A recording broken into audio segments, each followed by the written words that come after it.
of 6 lessons that were born out of a program that was developed for the pastors in the Florida Conference. Several years ago, under Mike Cawley, the former president, he was introduced to a man by the name of Dr. Nick Howard, who was a Christian and a clinical psychologist and therapist, not a Adventist, evangelical. But he was also a professional life coach. And they started talking about what it might look like if they could create a program that they could train pastors how to use being a life coach as part of their ministry. I don't know how many of you are familiar with life coaching. It's very, very popular now. It has been for quite a few years. And unlike sports coaching, so I'm going to ask you again, don't be reading the book, because as you're going to find out, you can't read and listen at the same time. And we're going to be talking about how to be good listeners for other people. All right? So you got to focus. If you're reading the book, you're not listening to what I'm saying. And even if you tell me, oh, but I'm a great multitasker. We're going to talk about that too. So probably about 12 years ago, Mike Cawley and Nick Howard put together a program that they had 4 of the administrators at the Florida Conference go through this program just to see what it was like. And they all decided that this would be something great to take pastors through. The next year, they invited 12 pastors. I was lucky enough to get invited in that first group of pastors to go through 3 2-day intensives, which was basically teaching us how to be life coaches in the context of being pastors. And over the subsequent years, there was different versions of that training. And what ended up happening is I just, without even knowing, I just had a real knack for it. It was one of my gifts, the coaching skills and stuff like that. And they started asking me to help teach the program. And then 6 years ago, I was pastoring at Plantation. I don't know how many of you are familiar with Plantation down south. Big church, we had about 1,000 attending. I was there for almost 6 years. We went from about 300 to about 1,000 over that time. I was using coaching skills with all the elders and all the leaders. And Mike Cawley, the president, called me up and said, AdCom has proposed that we create a new position at the Florida Conference, and we would like you to take that position and help develop it. And that's the position that I'm in now, over leadership development for both lay and professionals and pastors. Along with that, I was given the invitation to do a graduate studies program, not at Andrews, but at Lipscomb University in Nashville, Tennessee. They have a graduate studies to become a certified life coach, and then to go on. There's an organization you may or may not know, not that it matters, but ICF, International Coaching Federation, is the largest governing body over professional life coaches. And it's like taking the bar exam to get your ICF certification. So at the end of those 18 months, I did my oral exam and I did my written and became a fully certified, ICF certified life coach. So I now, like I mentioned this morning, I oversee all of the interns, I oversee all the pastors. But almost 4 years ago, I was invited to Palm Coast, Seventh-day Adventist Church, by the pastor, and they were doing the Creation Health program very heavily in their area, and they wanted to train people to be coaches for Creation Health. So he asked me, could I come and do some of the training that we gave the pastors for their leaders? And I did it there, and then I did it at Jacksonville, and I realized that there was one big problem. And it's a problem that I realized even with the pastors, which brings us to what we do now. And that is, becoming a coach is a totally different thing than learning coaching skills. Okay? Anybody can learn life coaching skills that you can use in every day. Becoming a coach is a whole different type of thing, right? It takes a lot of time, it takes a lot of study, it takes a lot of practice. So I put together this program that you have. It's called New Life Coaching Skills. These are 2 of the modules out of 6. And the idea is we're going to talk about essentially coaching skills. Today, we're going to talk about listening, and we'll take a short break, and then we're going to talk about crucial conversations or confrontation. How do we do that in an effective, redemptive way? So I travel around. Up until COVID, I was 3 Sabbaths out of the month. I was somewhere in the Florida conference from one end to the other, teaching this program to leadership in churches. And that's what I've been doing, aside from working with pastors and interns. So that brings it up. That's what the program is about. We're going to start with listening skills. And the best place to start is, 1, make sure your phones are turned off or put aside, okay? Because, again, you can't be looking at your phone, answering texts or any of that, and listening at the same time. And we're going to talk about that. All right? Real good? How about we have a short prayer? Nelson, why don't you open us with a prayer, and then we're going to get going. Our Father in heaven, we would like to thank you, God, for the blessing of the Sabbath and for bringing Pastor Alex. As we start our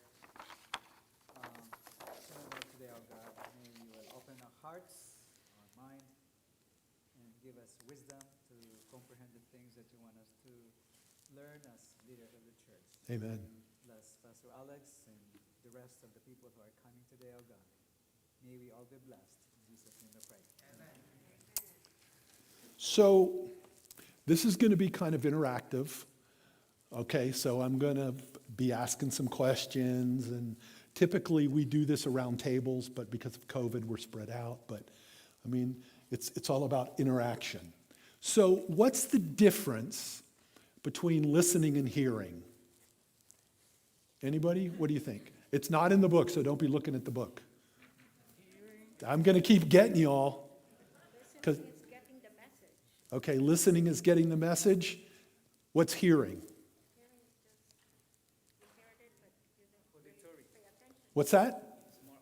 Auditory, yeah. So if we were going to say the difference between listening and hearing, if I'm in a group of Hispanics and they're speaking Spanish, while I may know a few words, basically I'm hearing, but could I say I'm listening?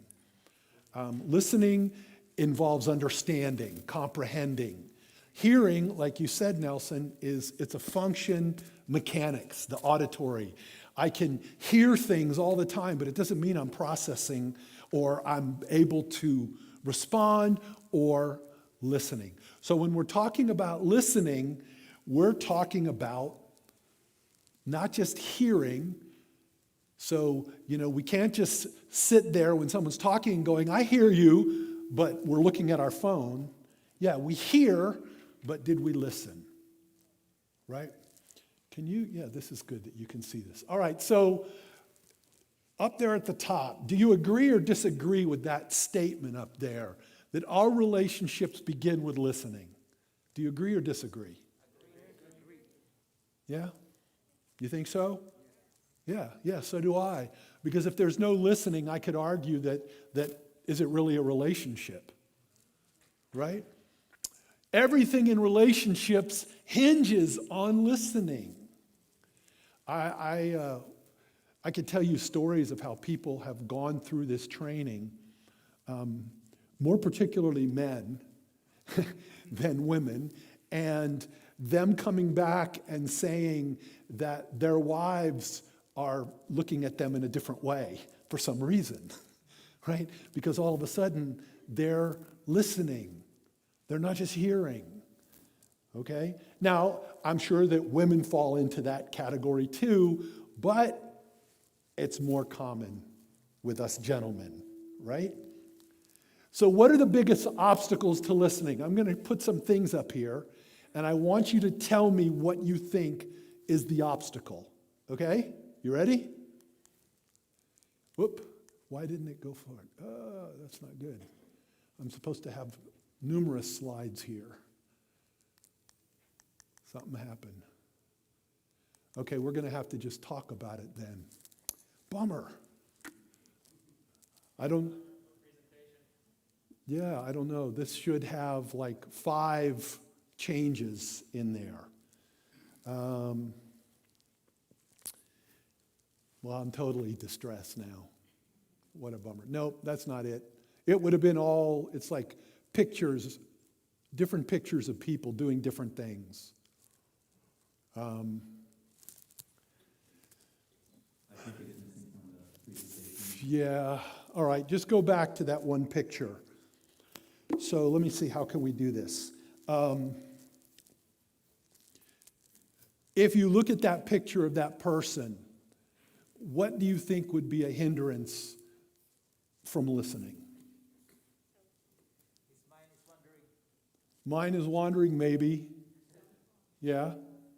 Yeah, you're all mentioning good things, yeah? Well, she's not holding a phone, but certainly phones. Can you fix the ringing with this? Because otherwise I'm just going to take it off. He's not concentrating. I might switch you over to the handheld. Well, how about this? Can you all hear me if I don't use a microphone? That's good, yeah. Just mute it off.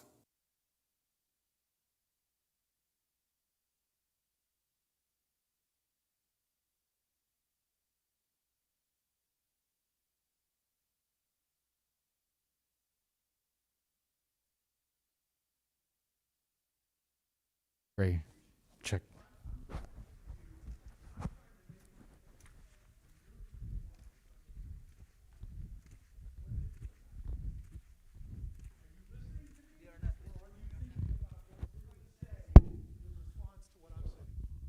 I'd rather just, if they can all, There's people watching online. oh, Yeah. you didn't tell me you were going to do that. That costs extra. Sorry.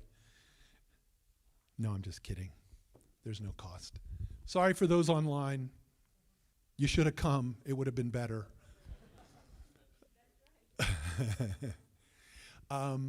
So maybe what we see here, everything you all said was great. You can't listen. You can't have the phone. One of my big pet peeves when I'm doing training is watching people holding their phones texting. Or nothing bothers me more than to be in a conversation with you and the phone rings. I left my phone in the car because typically when I come in, that's what I do. Nobody's going to call me, and if God needs to get me, he doesn't need the phone. You know what I mean? So I just leave my phone in the car. I don't need it here. Nothing bothers me more than to be having a conversation with somebody and all of a sudden they go, hold on a second, and they pull out and they start answering a text. Because you know what I start thinking? Well, I guess I don't matter too much.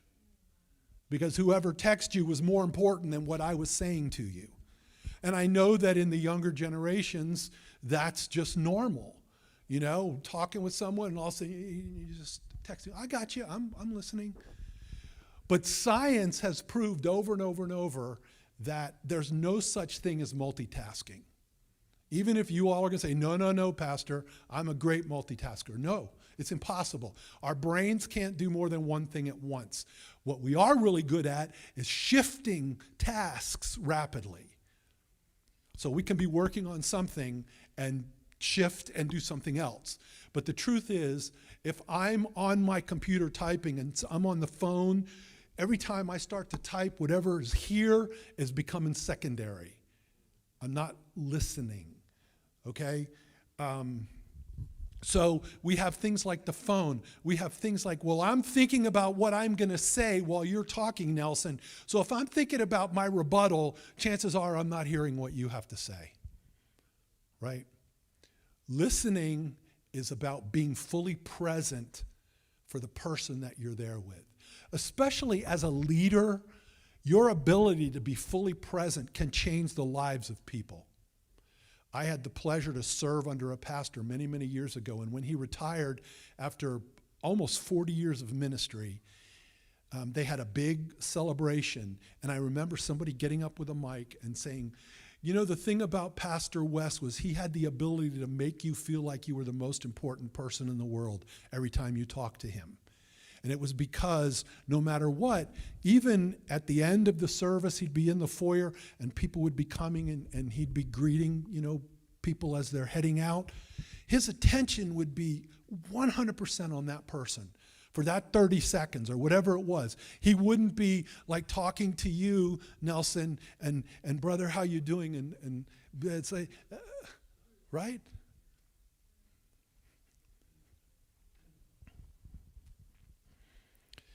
We choose whether we wish to listen or not, right? Most of the time, we're completely unaware that we are making a choice. Are we engaging? Are we listening? Or are we not? Learning that we have a choice to listen or not to listen is really a very powerful thing. Nelson, if you could pass out books to the people that are coming in, I would appreciate it. Thank you, my friend. Well, we had a whole group just snuck in. Not really. We discover how much better we listen when we know that we have chosen to listen. It's a choice, okay? I want that to sink in. Whether you listen or not is always a choice. So if you have your book there, we're skipping over the list, the obstacles. I'm sorry that those pictures aren't there because it works way better than to just read, are we interested? Are we sleep deprived? All the things that could keep us from listening. The most important one is that we get so caught up in what we are going to say that we're not really listening at what the other person is going to say. You with me? Yes? You listening? I want to talk to you about this idea of deceptive listening for just a second. You can follow along. We think we're hearing and understanding, but our grasp of the other person's real story is incomplete and marred with our assumptions, biases, and divided attentions. That's a mouthful, right? What exactly does that mean? So let's break this down for just a second, all right? So first of all, we all have different backgrounds. We all come from different families, different cultures, different ideas of right and wrong. Though we are all Seventh-day Adventists at this point, our histories, how we perceive and understand language is very different. When we say, we don't have a grasp of the other person's real story. Like, ma'am, I could have a conversation with you, and as I'm talking to you, I'm just making assumptions that you're fully understanding me. But I can use ideas and idioms and phrases that are very comfortable to me, but you may, in the back of your mind, be missing 50% because you're thinking, what does that mean?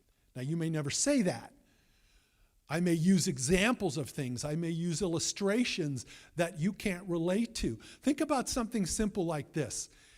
You could make a statement, the boy hit a ball with a bat.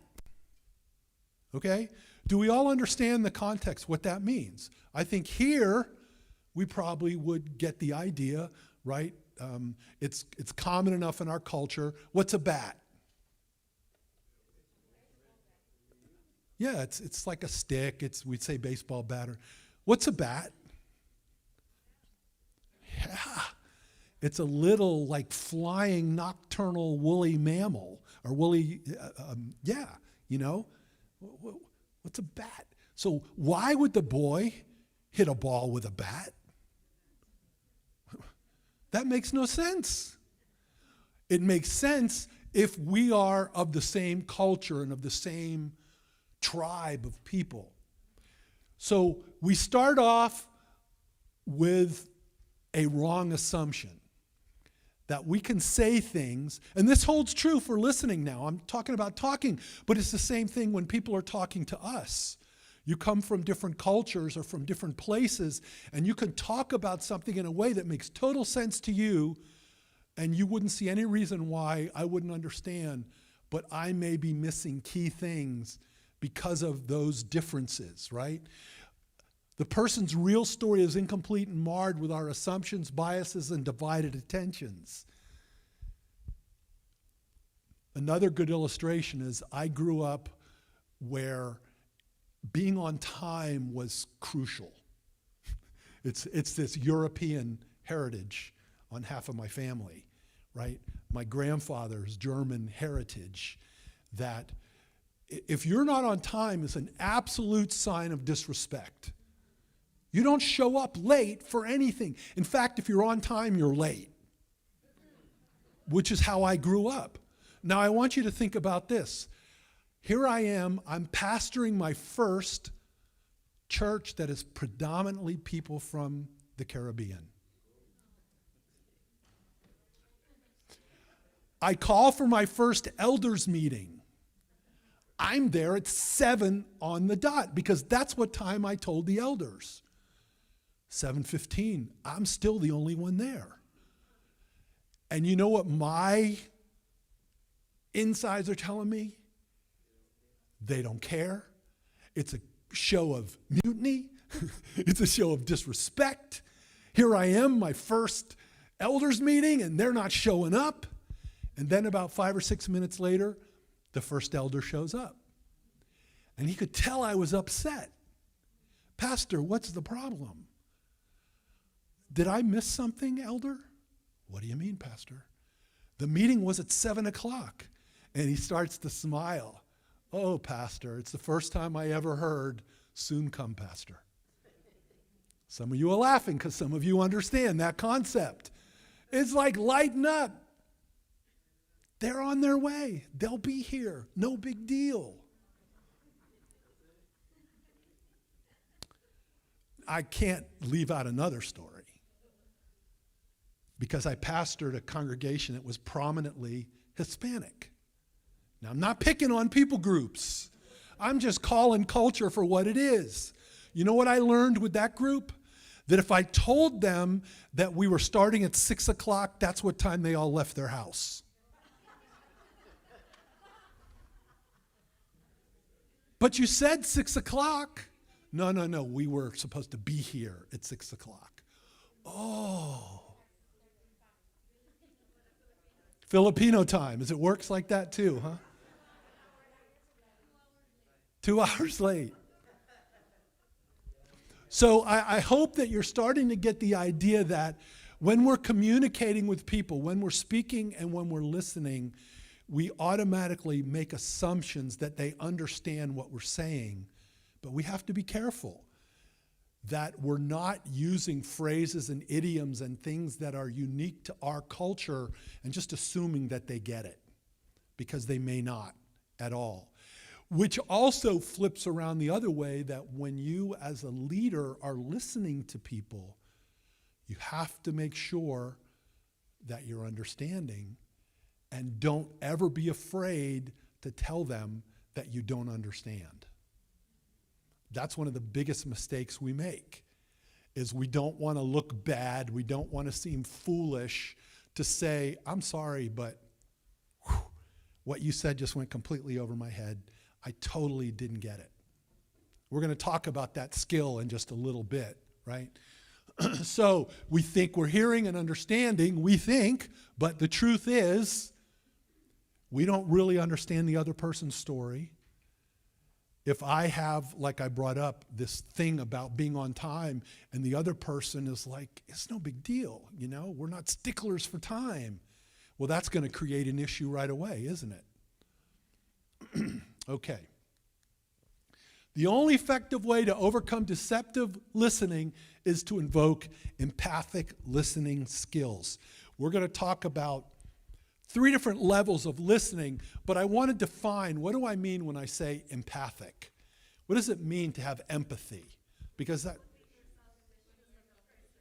okay, put yourself in the shoes. That's what we commonly would say, right? You walk a mile in the moccasins of somebody else. Walk in their shoes, okay? You haven't experienced, right? Or maybe we have, all right? So I'm going to add one little difference to that, all right? Because I don't think to be empathic or to have empathy for somebody, you have to have experienced what they did. Here's my example. I've done many funerals over my years of ministry.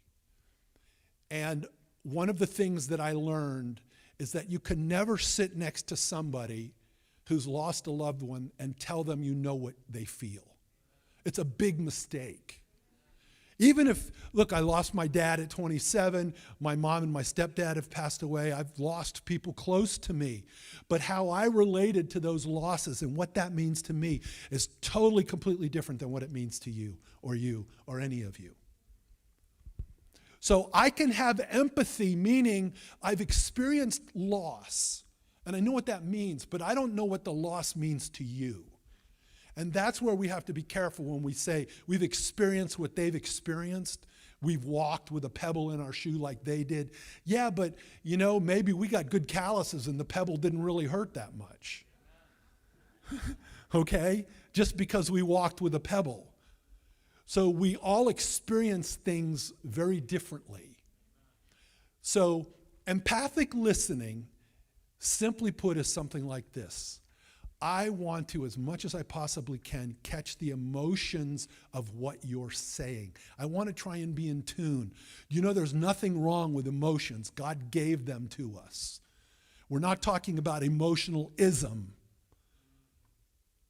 Do you know it's okay to be in here on Sabbath and hear a message or hear a song and get emotional?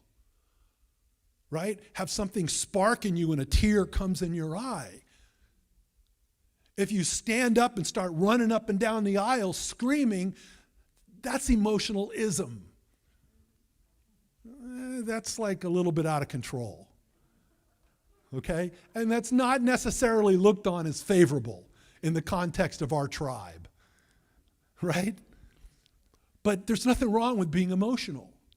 There's nothing wrong with having emotions. There's nothing wrong with having feelings. Do you hear me? Nobody should ever tell you in the context of a conversation, but you shouldn't feel that way. What? Why not? I can feel however I'm going to feel. When we listen, when we are engaged with people, deceptive listening is overcome by empathic listening. Even though I didn't live the life that you lived, if you're expressing sadness, well, I have to walk in step with that sadness. Doesn't mean I start crying with you, but it means that I'm connected. Okay? If you're excited and happy, and how many times has this happened to you? You're all excited about something and you're telling someone and they're looking at you like so. People use the term, don't be such a Debbie Downer. You ever heard that term? It's like, I'm all happy and you're like shooting my plane down. Empathic listening connects with the feelings that the person is expressing, not through emotionalism, not through maybe even shared experiences, but it's the human condition.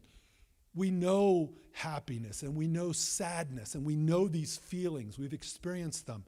So it's okay and it's important that when we're listening to somebody as they're speaking, you don't have to go overboard, but certainly connect with how they're presenting what they're saying.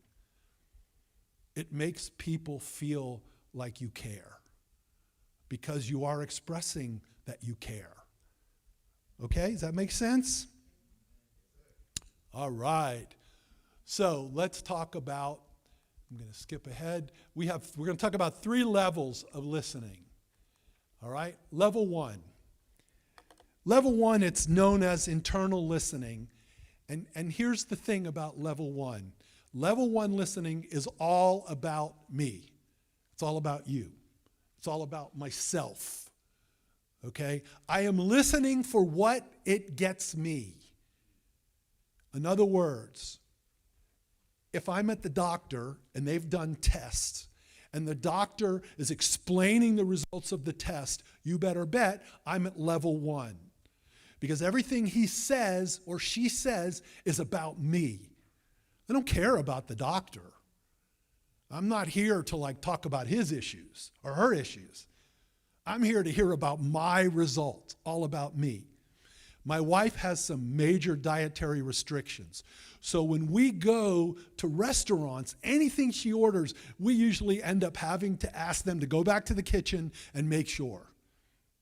Okay, she can't have any proteins that come from a cow.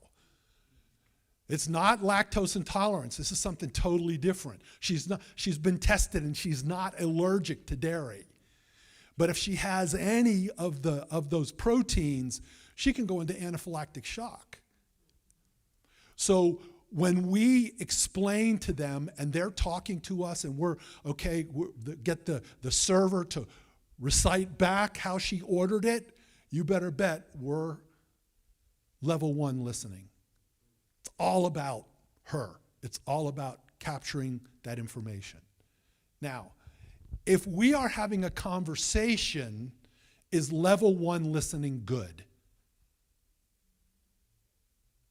What do you think? It's not a trick question. It depends on the conversation. Well, that would be a one-way conversation if it's level 1. I'll just tell you that. Okay? Conversation is not level 1. Because if I'm having a conversation with my brother here and I'm at level 1, I really don't care about anything you have to say at level 1. All I care about is what you say, how it impacts me. Okay?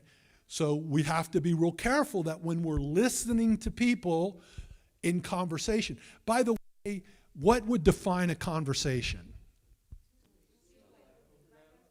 Very, very good. 2 or more people listening to each other. Yeah. Well, if they're communicating, I'm going to argue that they're listening. But it's 2 or more people.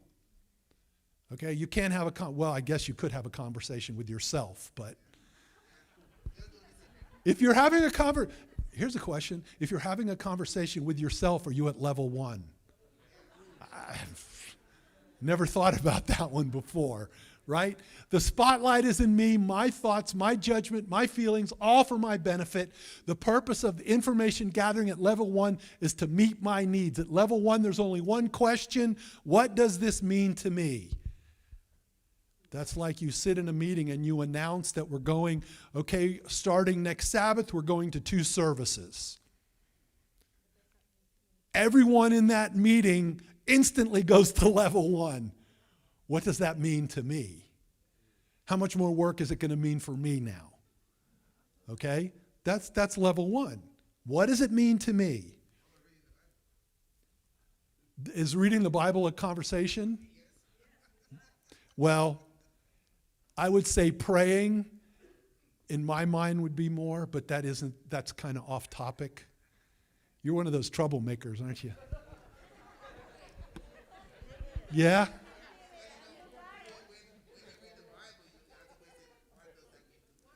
Yes, you're at level 1. Unless you're a pastor and you're reading the Bible to write sermons, because then you're thinking about how does this impact the whole congregation. So then it's not level 1. Or if you're reading the Bible and you're thinking about how do I transmit these ideas to my family, to my children, then it's not level 1, really. Because you're not thinking about what does it mean to me. You're thinking about what is God saying to all of us. Was that a good comeback? Okay, thank you. Thank you. I've never been hit with that one before. I'll have to remember it because I'm sure someone else will say it. Is level 1 bad? No. When is it appropriate? In the right context, level 1 is totally appropriate. Like the examples I gave. If you're at a doctor, if you're getting a review from your boss, you're at level 1. If you're dating and you're trying to build a relationship, if you're at level 1, that relationship is going nowhere quick.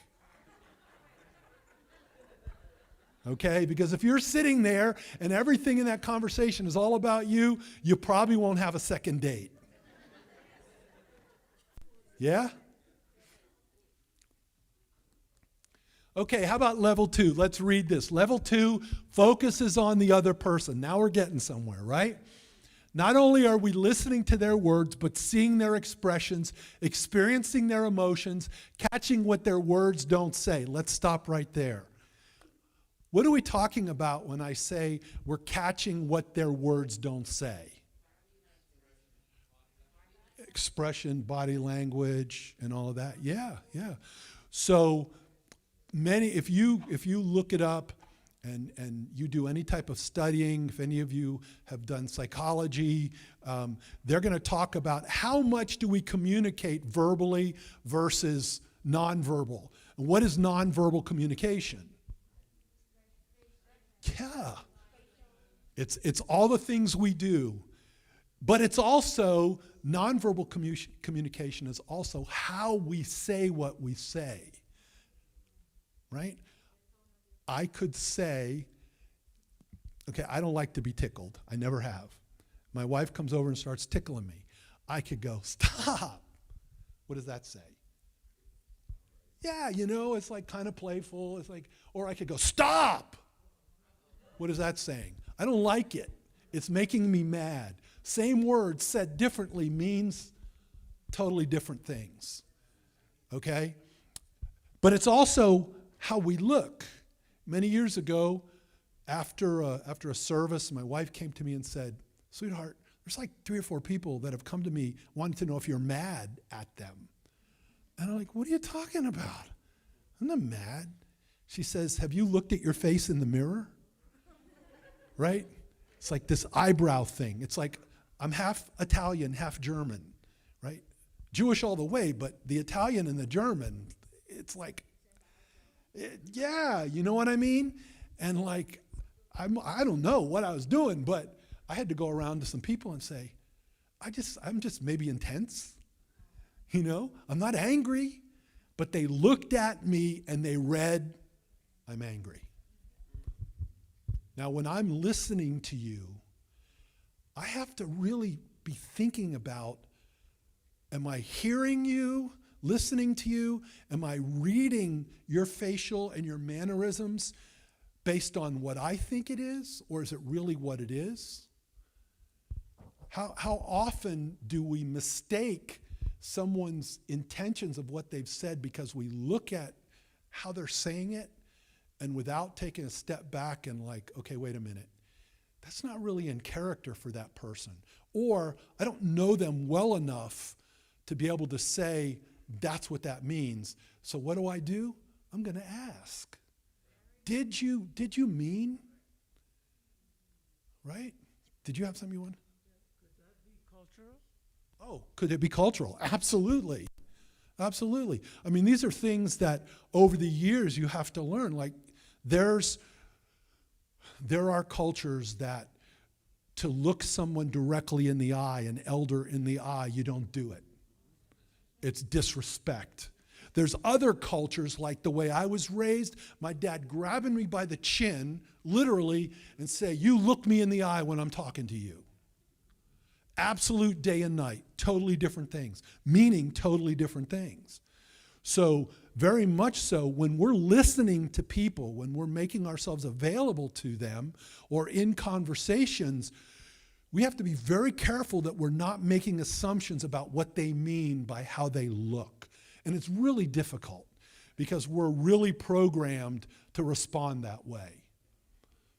But the idea of even what we're talking about today in this short seminar is not to fix it, but to create the dialogue inside your own head, to like have a conversation with someone, and before you make an assumption that they're angry, you're going to remember, and you're going to go, maybe it's better if I ask. It's better if I ask, are you upset? Don't take this wrong, but I'm wondering if you're upset about what happened. Okay? And we're going to talk more about that side of it when we do the next seminar, Crucial Conversations. So not only do we listen to their words, but we follow their expressions. There's a whole lot to listening. It's really very complicated. But I'm going to tell you that it starts and ends with how much attention we're giving that other person. That we realize we don't multitask, that we realize they deserve our full attention.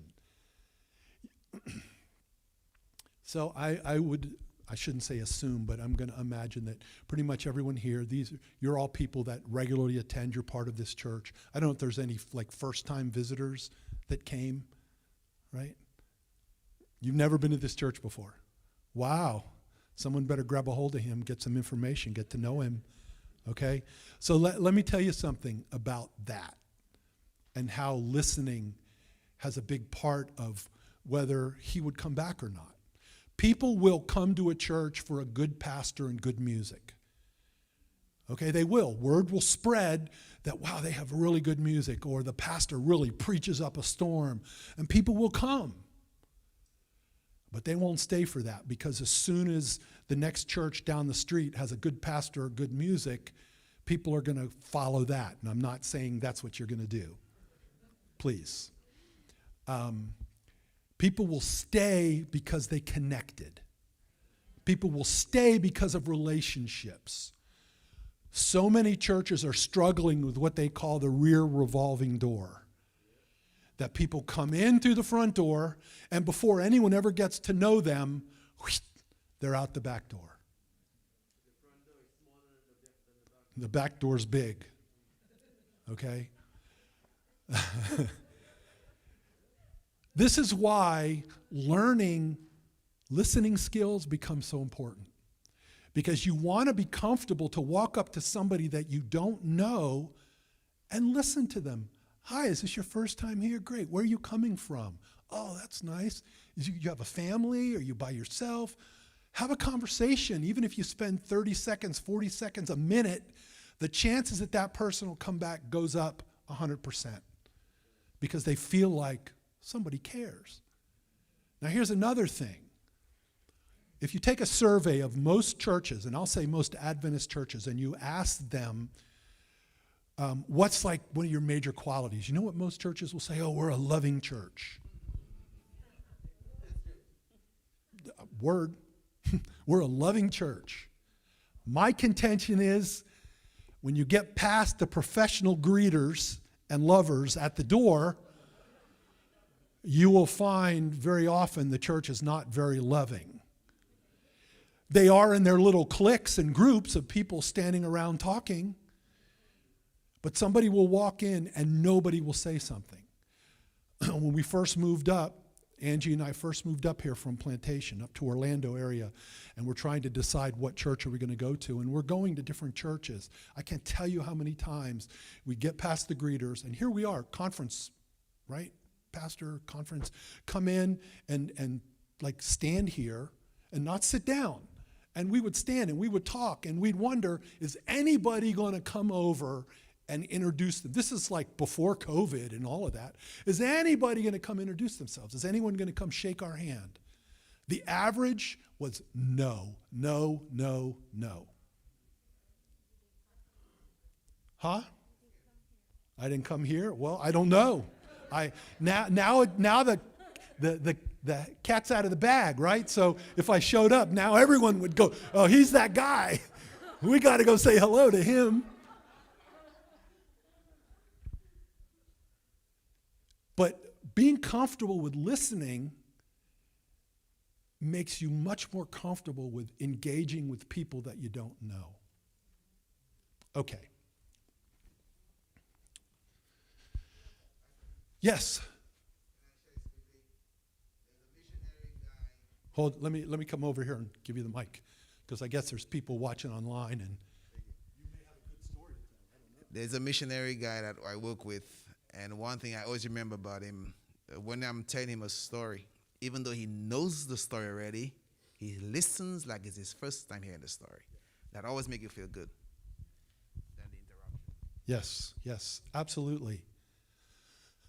Okay, so we're focused on the person, that the conversation almost becomes spontaneous. We're no longer trying to figure out our next move.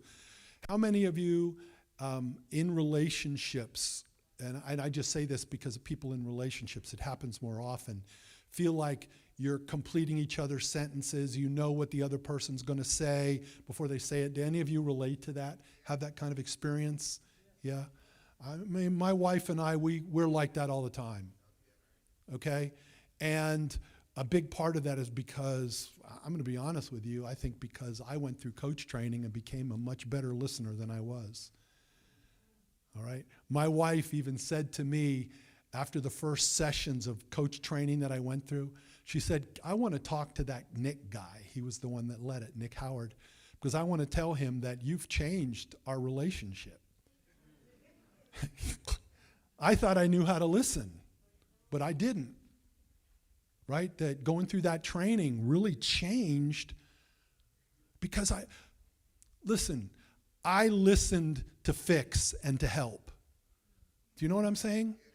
Everything that someone said to me, if you talk to me, as you're talking to me, I'm trying to come up with a solution for your problem. Hey, isn't it so much nicer that I just listen to what you have to say and I just listen? You know? If in the conversation you ask me, do you have any thoughts what I might do? Well, that's great. Instead of just yeah, but see, the thing is that if I'm trying to come up with a solution, then by default, I am not listening. Because as soon as my brain starts trying to process and come up with a solution, I'm no longer listening. That's why my wife said to me, you've changed. Because of that coaching thing. I'm not trying to fix it. If she asks me, what are your thoughts? Different conversation. But she knows she can just talk to me and I'm just going to listen. Okay, let's move on. We got more to cover and I'm all over the place too much. All right, level 3. Let's go to level 3. All right.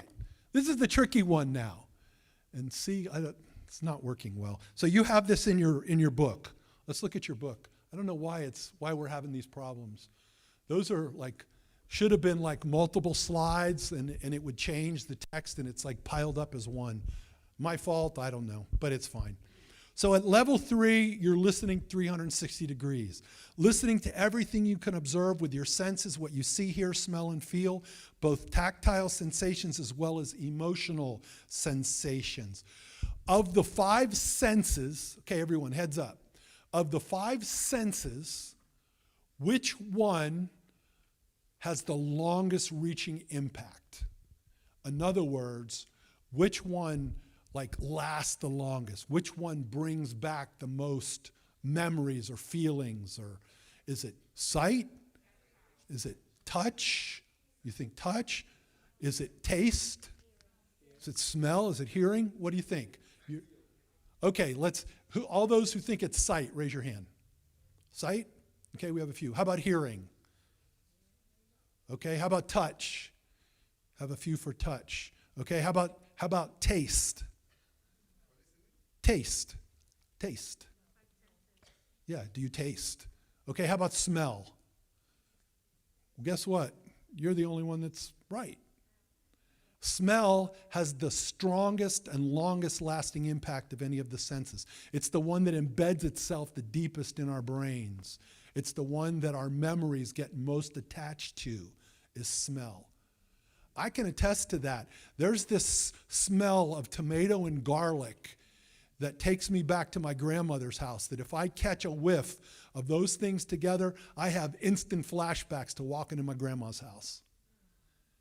It's something about that, Italian cooking with garlic and tomatoes right? So 360 and global is this idea that in a conversation,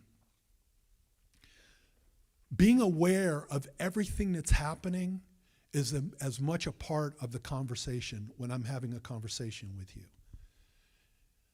Because that's all part of what's the experience. There's a big thing that you may have heard or not heard, but it's all about being in the moment, right? Living in the moment idea, right? Being present in the moment. Right, and at some level people start thinking, it's so new agey kind of stuff and blah. But guess what? It's as biblical can be. Because even Jesus talked about, don't worry about tomorrow. Right? Be in the moment. Think about right now. In fact, here's an interesting little tidbit for you. When Moses talks to God and Moses says, God, who do I say sent me? What did God say? I am that I am, right? The Hebrew is yeh. I am that I am. And the connotation of that is present tense now. Now, we know that God is the God of everything. God is not bound by time. But in our context, God is saying, I am now. And I think that that's what Jesus was saying to us. Be present. Now. Live in the moment. Live now. It doesn't mean we don't plan for a future. That's not what I'm saying. We can plan for the future, but we can live in the present. And that way you get the most out of it because you're more concentrating on that point in time there. You catch. You can't change the past, That's right. but you're making plans right there for the future. Yes. So our youngest son, my granddaughter just turned 1 year old. I was having a hard time getting that out. So we were up in Tennessee last week. She had her first birthday. And my son stood up in front of the party. It was a whole bunch of family. And he said, Dad, you told me when Kira was born to stay present in the moment because it's going to go by so fast. And here she is, 1 year old. She's crawling, she's standing, she's starting to talk. And I can't believe my little baby, and he had tears in his eyes, is like, and he said, next thing I'm going to be like walking her down the aisle. Be in the moment. Now that's important for listening. Be present for the people that you talk to. Don't be thinking about next week or what you have to do tomorrow or what you have to do when you're done talking. That will be there. It's not going to go anywhere. Okay? Focus. All right. Moving forward. We're moving forward. All right. We're going to just go through this real quick now. Again, this is in the book, and these are really how do we listen well? And how do we practice listening well? And what are some of the traits and the skills that we train? So we're over on the page that on the top, it says paraphrasing sends 3 messages. You see that? And then on the other side, it says paraphrasing, reflecting back. Do you see that? Those pages? Okay. Those are important pages for you to study later, not right now. So in other words, everyone stop reading them. Because you can't read and listen to me at the same time. You can't read and listen to somebody else at the same time. So you're going to walk away at least thinking that. Okay? So when we're talking about paraphrasing and reflecting back, all right, listening and paraphrasing equals effective relationships. When I do marriage counseling and when I used to do premarital counseling, we would do exercises of what's called active listening. Have any of you ever heard that phrase, active listening? Okay, well, active listening is basically just listening and paraphrasing. What is paraphrasing? It's essentially you say something to me and I'm going to repeat it back to you in my words. Okay? I can't paraphrase back to you if I didn't listen to you. If I'm thinking about what I'm going to say next, guess what? There's no way I can paraphrase it. Especially when the conversation gets slightly heated and I have to defend my position or I'm trying to prove that I'm right. I'm not listening to you because I'm thinking about how I'm going to prove you wrong in the conversation, how I'm going to make my point. The connection between listening skills and paraphrasing is so strong that you can't have one without the other. Someone say amen. So it's not only for the listener, but it's for the speaker. How would paraphrasing be for the speaker?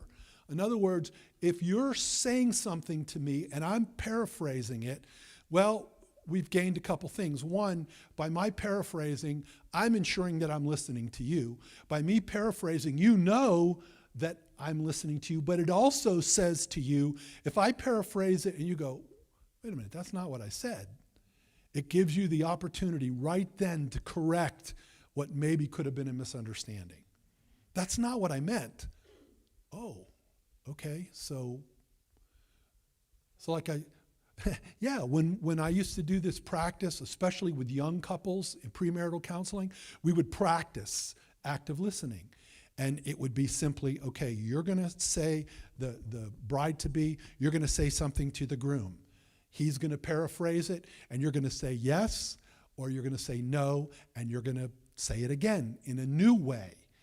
I learned this, that when I preach, if I have a point that I want to get across, I have to say it at least 3 different ways during the sermon. Okay? Why is that?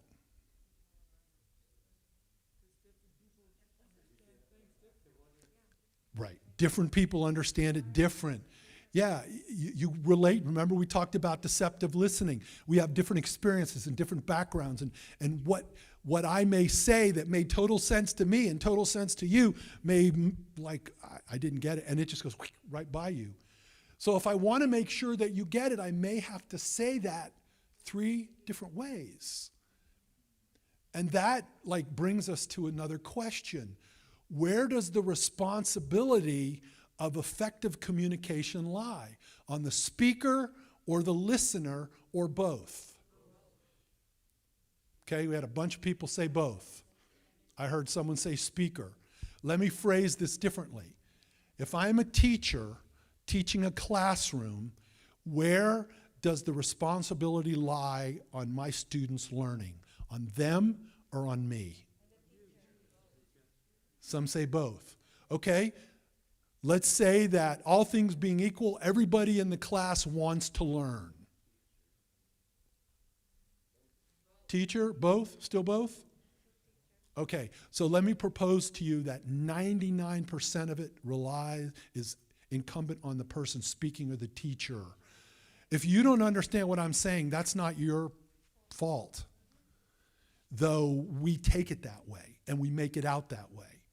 If you don't understand me, it's my responsibility, if I want to communicate with you, that I'm going to find different ways to say it. If I'm talking with you, brother, and I'm seeing that you're like glazed over and you're not getting it, what's the point of continuing? I don't walk away. I got to change how I'm presenting it. I have to change the way. I have to come at it from a different angle. That's why I say that, like, when I'm preaching, even in the sermon this morning, there was certain things. I'm wanting you to get the idea of value. Okay, I'm wanting you to get the idea of value and integrity. And what is integrity? And I'm giving you lots of different ways to think about it, where I could have probably done it in 5 minutes. Here's integrity, blah, blah, blah, blah, good day, see you. But if I want the majority of people to be able to have something to hold on to, I have to understand it's my responsibility as the communicator. All right? But what is the responsibility of the listener? To be open enough to say, I didn't understand. If after all of that, if after a conversation that you and I have had, and I've exhausted every way I could say it, if we shake and we go, okay, man, see you next week, cool, and we walk away and you walk away thinking, I have no idea what that guy was talking about. That's not on me. That's on you. Because you walked away without asking.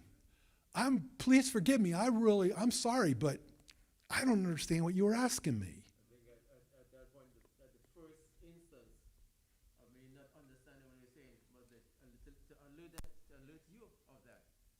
So that way now, not only would you be able to rephrase it or however you're going to do it, but then you're thinking about, okay, in my total conversation, how am I to better get across my point to him? Based on the fact that this simple thing at the beginning, he didn't understand that, or I didn't understand it. Yeah. So I'm looking now, so that way the conversation is, the whole dialogue is good. Right. So it's important as the listener to not be afraid to say, I don't understand. I didn't get it. That's why paraphrasing becomes so important, right? It helps clarify.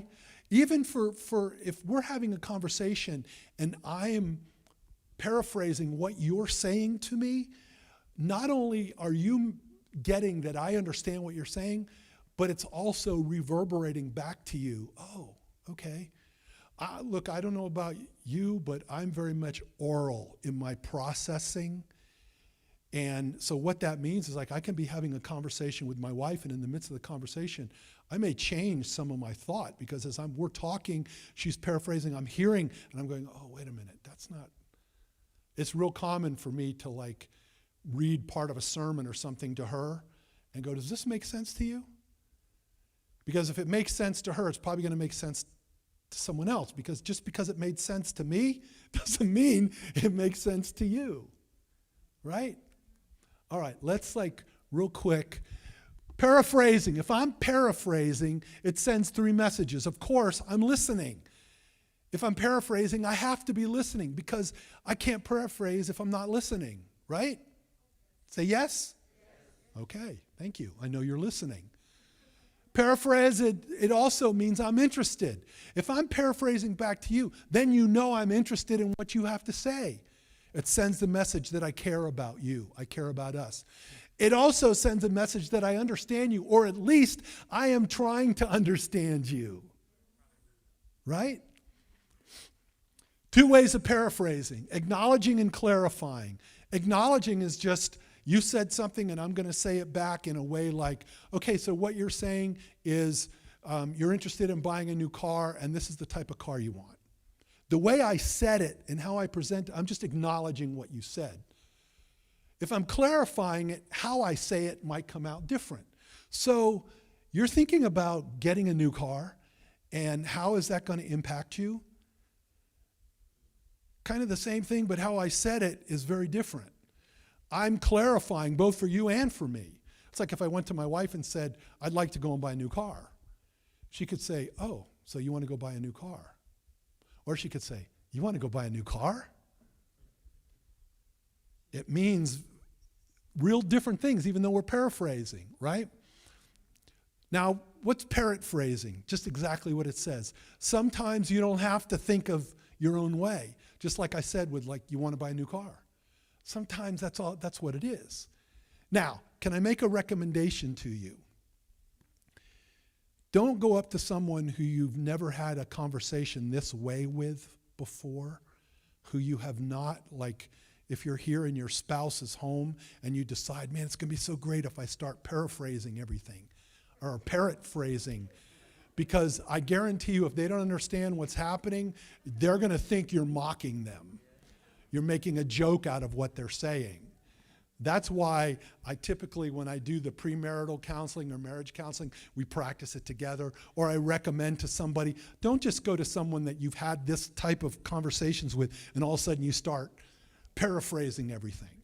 But what you can do is tell them, listen, last Sabbath at church, I attended a seminar on listening, and I'm really trying to work on being better at it.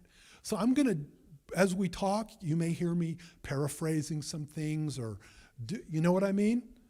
It's totally cool to do that, because I'll tell you what may happen too. They're going to say, oh, really? Tell me more about that. Next thing you know, you're telling them about church and you're inviting them to church. I don't know. Could happen.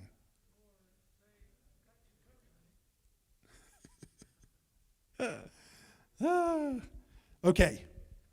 Paraphrasing, using the person's own word to reflect back the essence, or, right? Summarizing.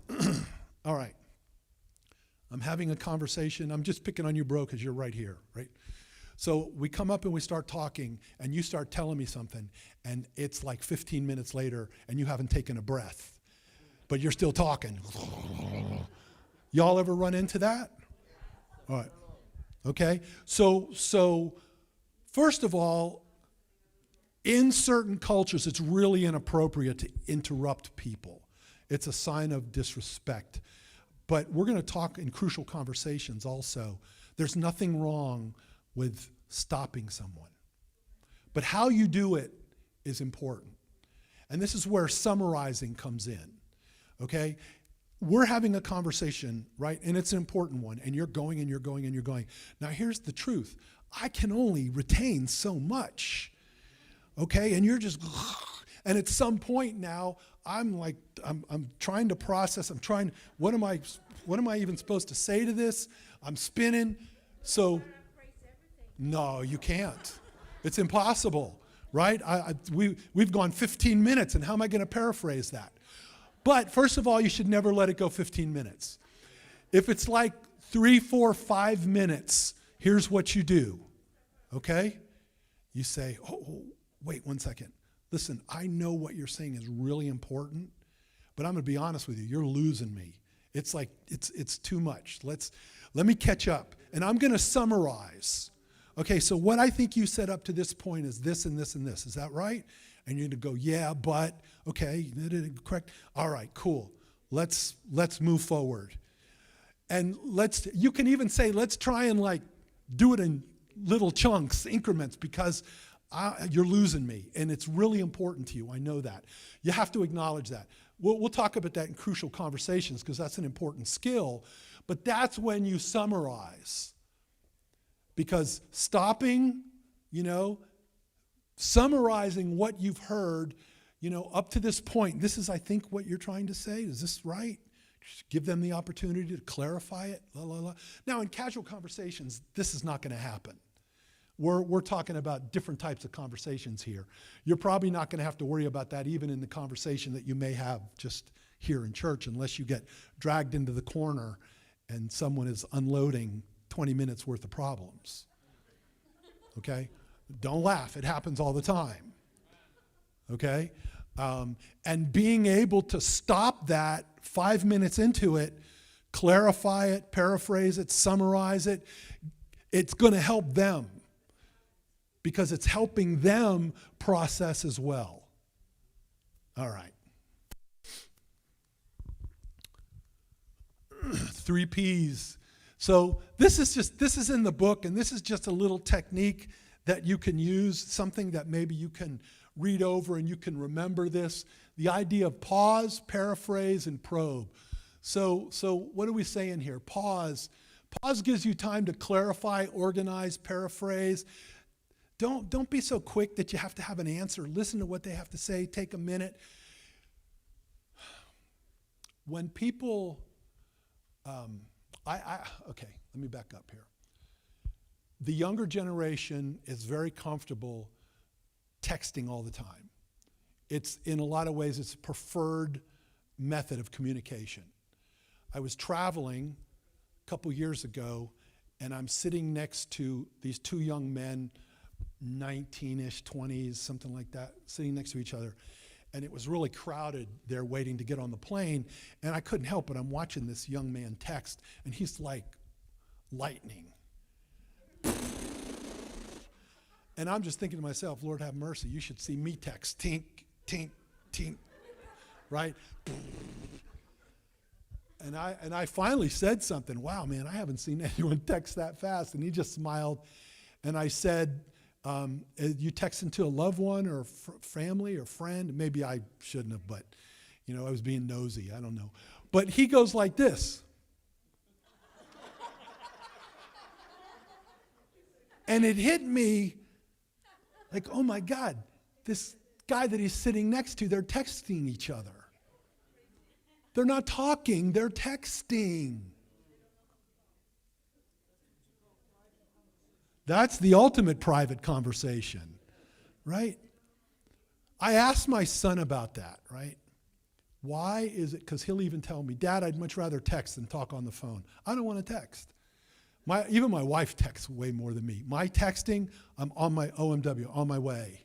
Be home soon, thumbs up emoji, And it's like my wife texting with my daughter-in-law, and they're writing books to each other. And I'm like, why don't you just pick up the phone and talk on the phone? I asked my son, he said, there's too much pressure to have to answer in the moment when you're on the phone. I'm like, what? Seriously? If you're texting, you can take as long as you need. Think about what you're going to say, text what you're going to say. Yes, ma'am.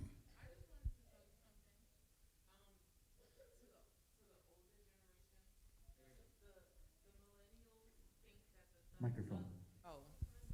I just want to say one quick comment to the older generation, because the younger generation, the millennials, we think that the thumbs up is rude.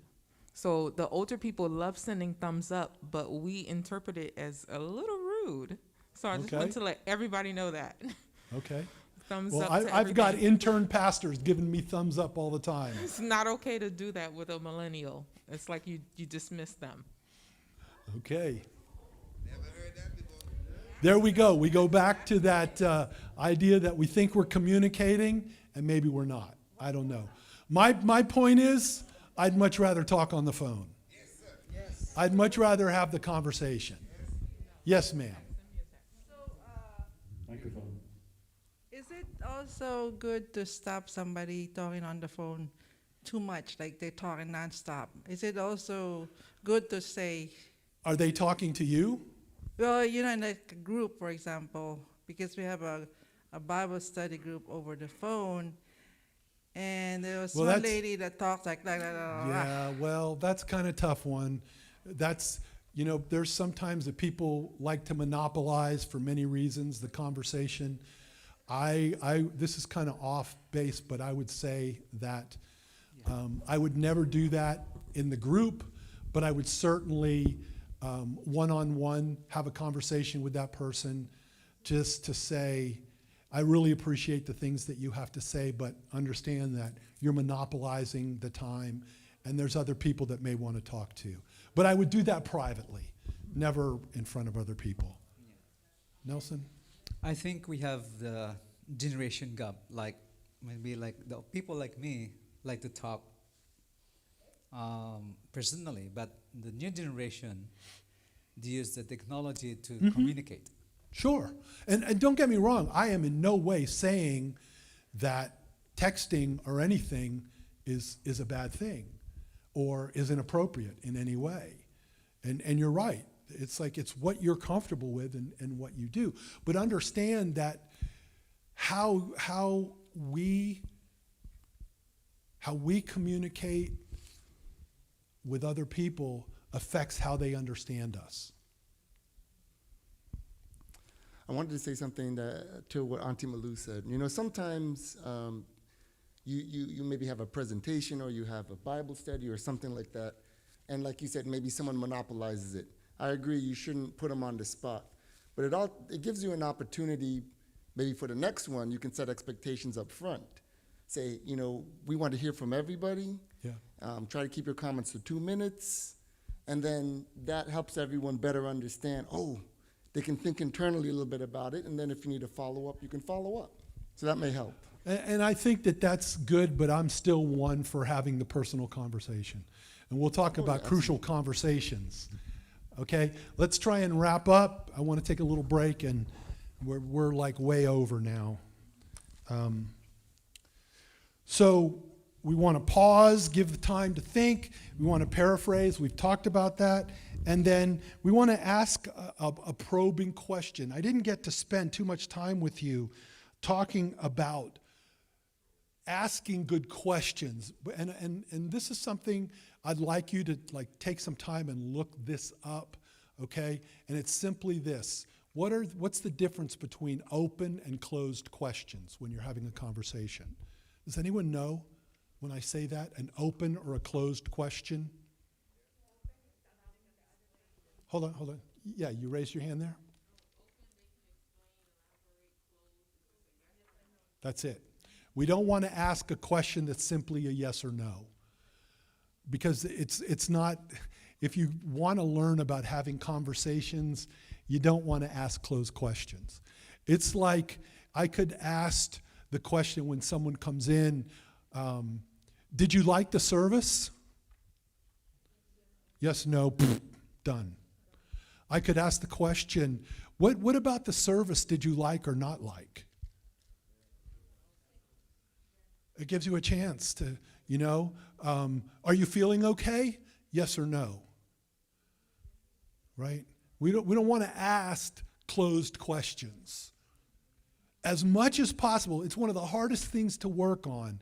But if you can listen well and really think about how do I ask open questions when I'm talking with people, even when I'm just greeting people.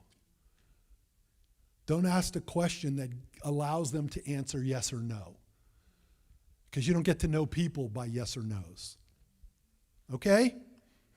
Say yes or no.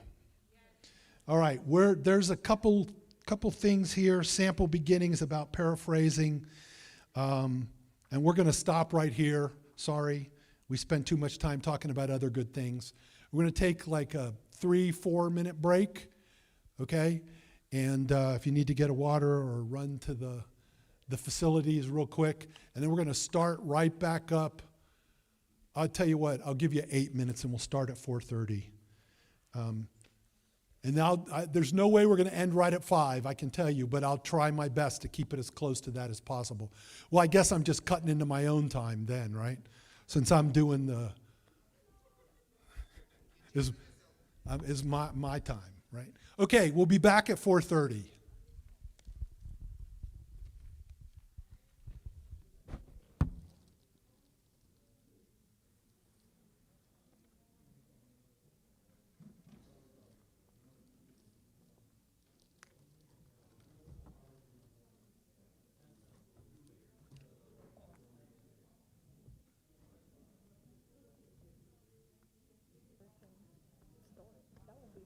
Okay, let's start. You want to start passing out the books? Okay, everybody, if you could take your seats. We're going to pass out the books for our next section. Make sure everyone gets a copy.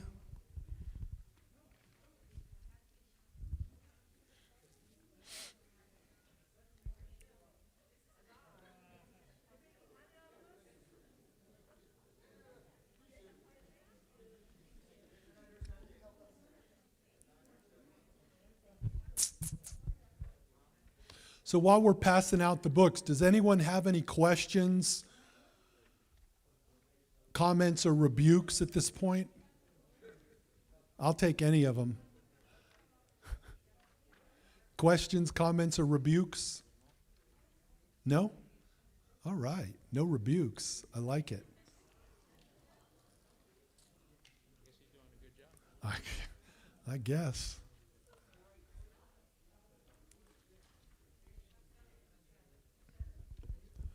So let me ask you a question to everybody. Y'all listening, or are you just hearing?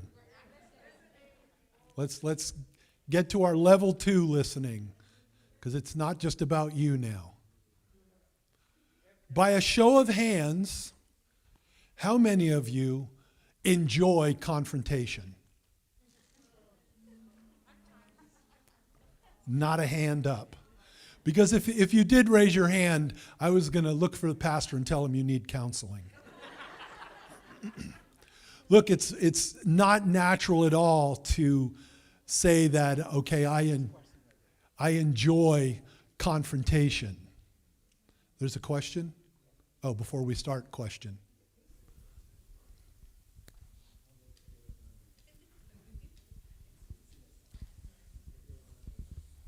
I just want to sing a song.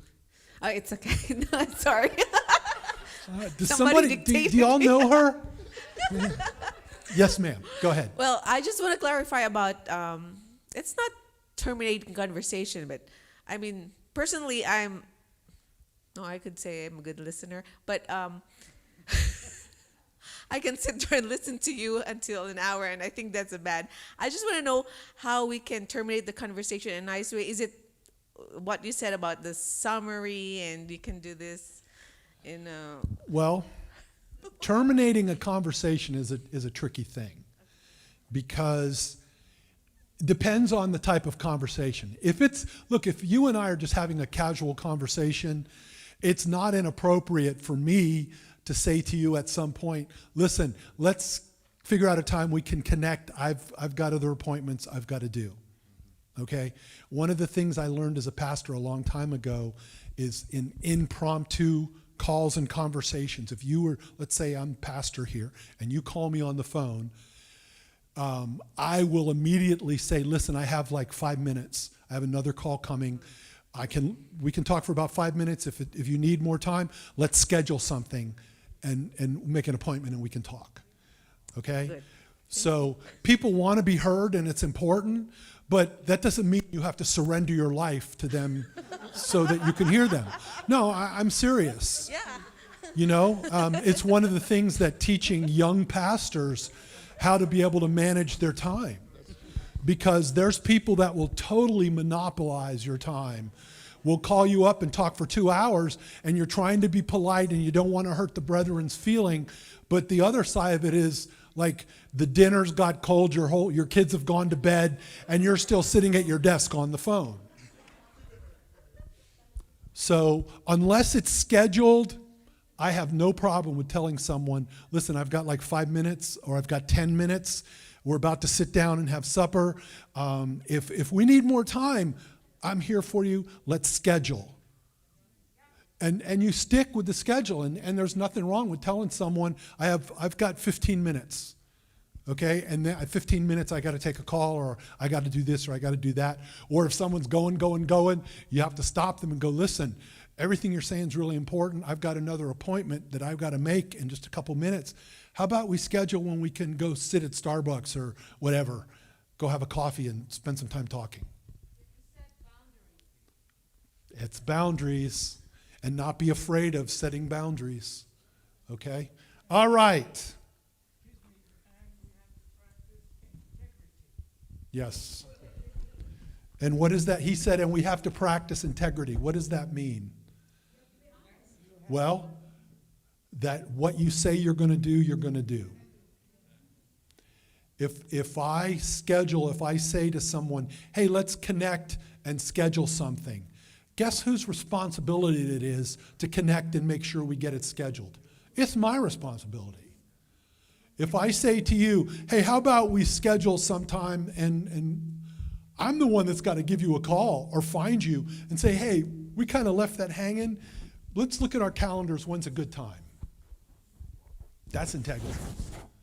I don't like it when people say, I'll get back to you. Let me get back to you. And 3 weeks later, I still remember that they said it. I'm not joking. I don't know if it's just me. Everybody. You know, but if someone tells you they're going to follow up, do you forget that they said that? No, you don't.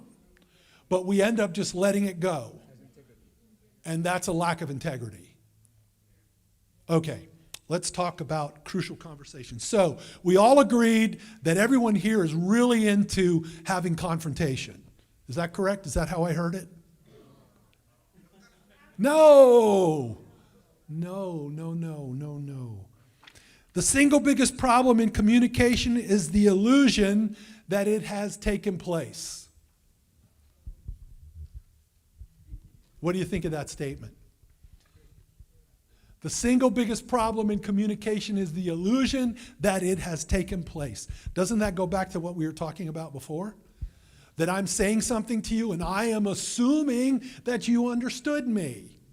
Or I am assuming that my thumbs up meant, yeah, good, okay. And to you, it meant something totally different. The single biggest problem in communication is the illusion that it has taken place. Therefore, it is our responsibility to make sure that communication has taken place. What is communication? The exchange of thoughts and ideas between two or more people. You with me? I love that statement. I love it. Okay. In a study it's way more than 25,000 people across dozens of organizations, the authors of the book Crucial Conversations, which, by the way, I believe at the back of this, there's a few books that I recommend because I think that you don't have to go look now. It's on the last page inside.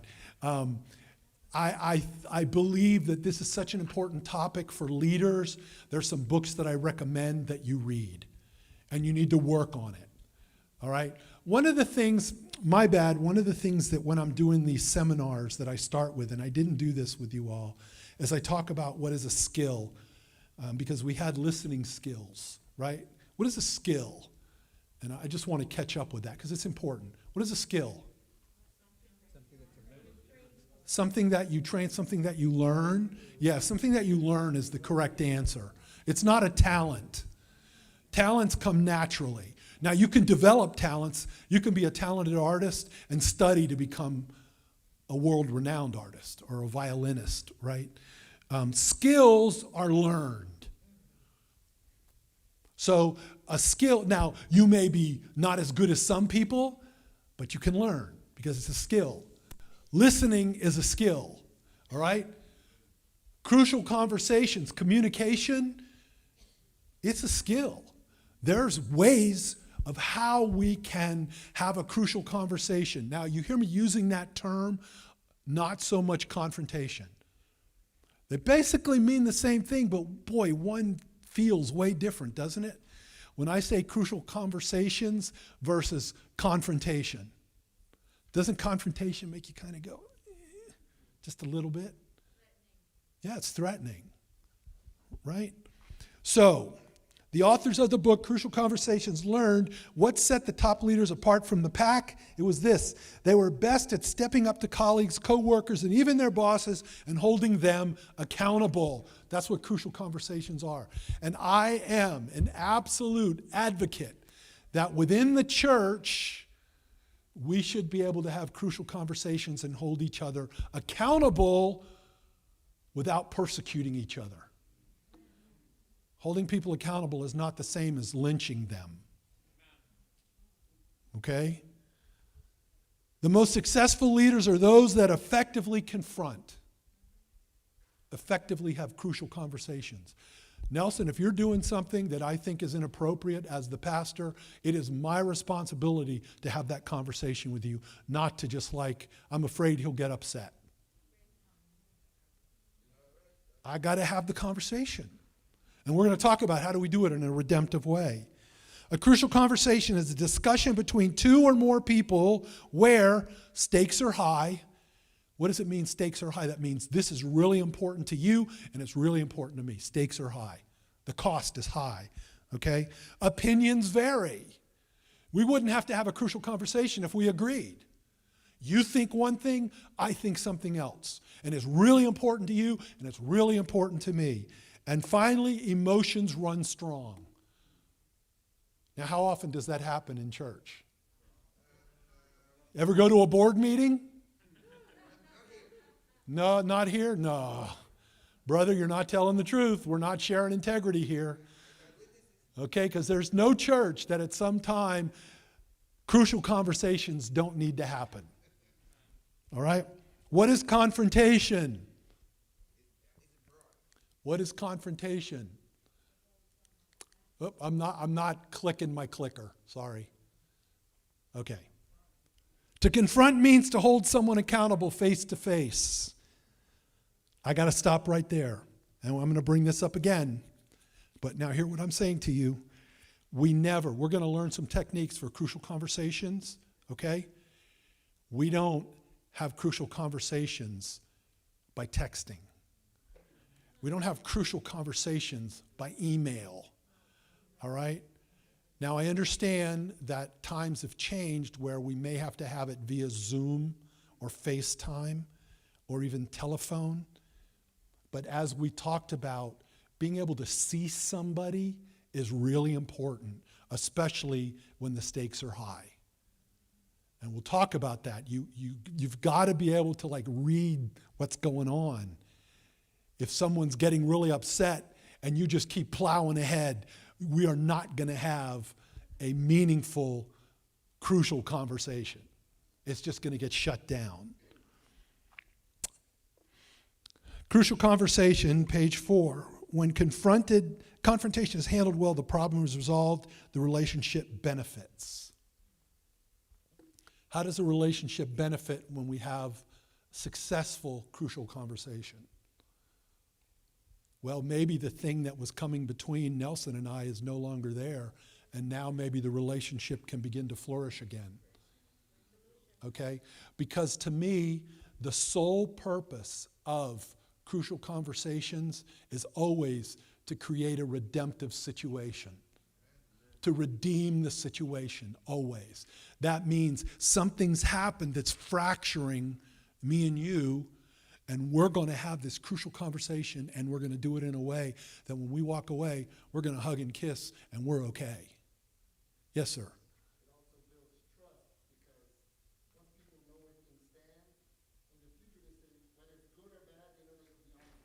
Yeah, you're kind of getting ahead of me. But no, it's okay. That's good. It's things I'm going to bring up as we move forward. Okay, why don't we confront? Don't look at the book and why don't we confront? Y'all looking at the book, right? Number one, most people respond, fear. Absolutely. Fear of what? Fear of the outcome. Well, that's fear of the outcome. I don't know. I don't like it when people get upset with me. I know that if I talk with brother so-and-so, he's going to get angry. If I every time I try and bring something up, he gets angry and he storms out of the room. I don't know. Fear of the outcome. Fear of losing control. Right? Fear of losing control. Fear of negative emotions.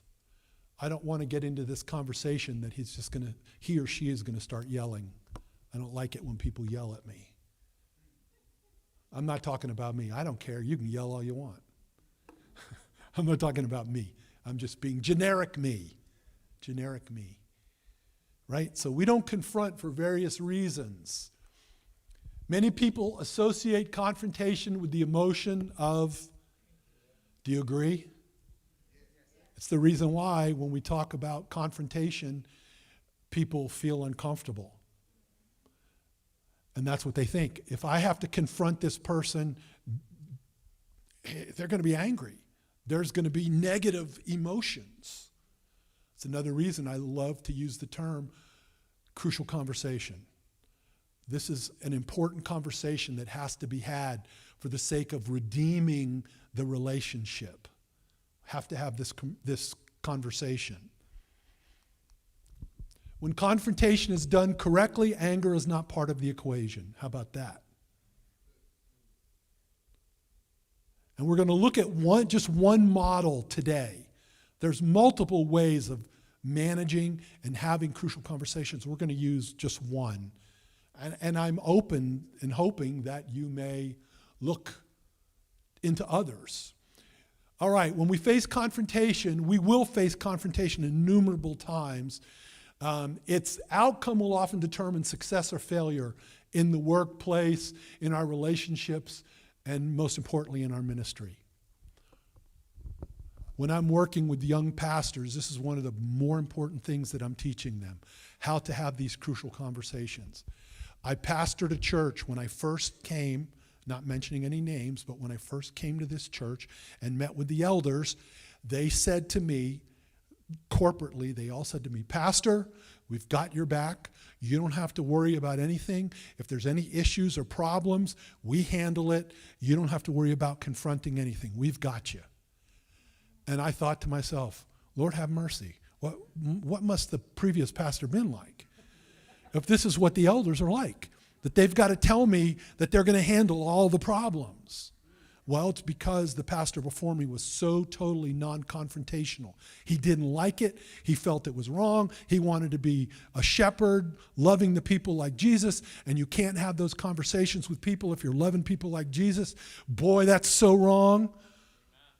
Man, Jesus had the conversations he needed to have hard when he had to have them. Turning to Peter, get behind me, Satan. Turning over the tables. Come on. When it needed to be said, I guarantee you, Jesus said it. Right? When they looked at Mary Magdalene, what are you talking about? She's done the best thing. Y'all don't know what you're talking about.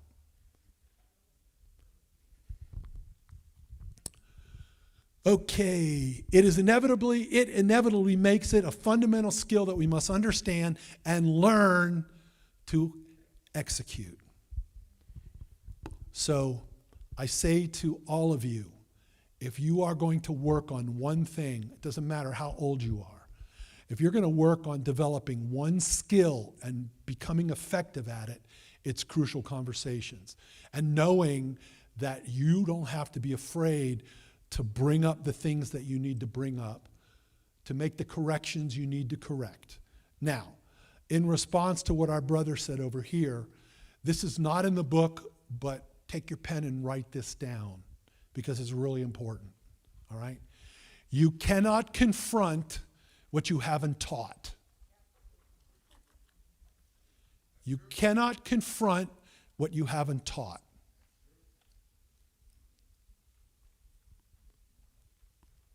I can't tell you, Brother Nelson, that you're doing something wrong if I myself have not made sure you understand what was expected.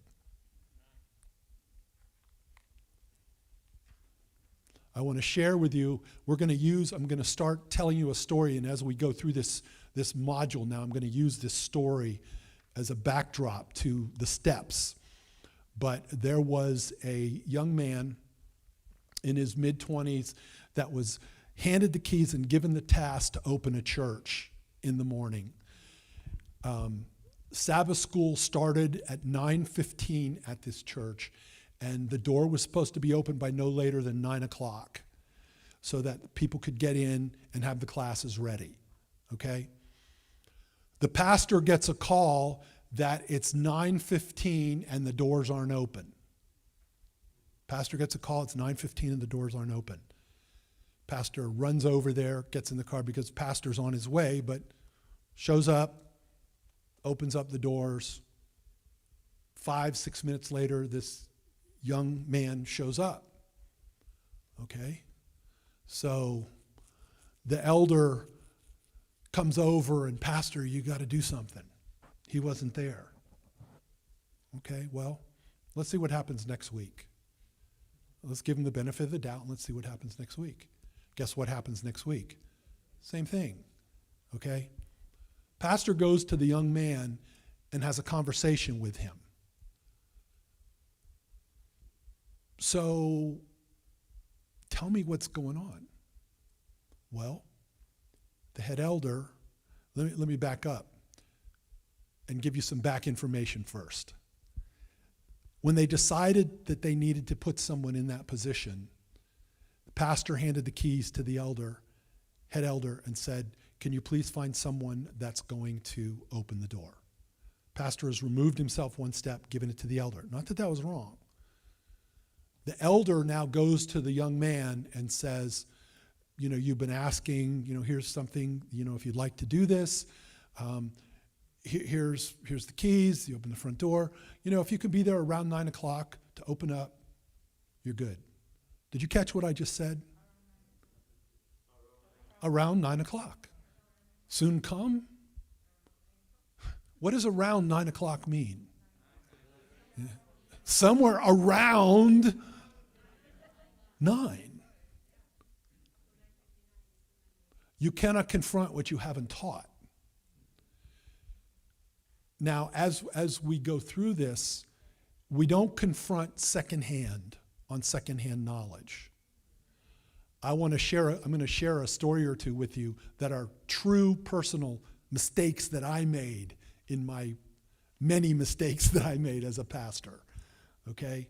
About how to confront correctly and how to really mess it up. All right? So that's coming. Good, I'm glad. Because I can be really transparent and open. I have no problem. I don't have a church to yell at me anymore. Okay, so why learn to confront? When we face confrontation, we can do one of three things. We can avoid it, like many people do. Okay? We can face it and we can handle it poorly, like many people do. Or we can face it and handle it well, like few people do.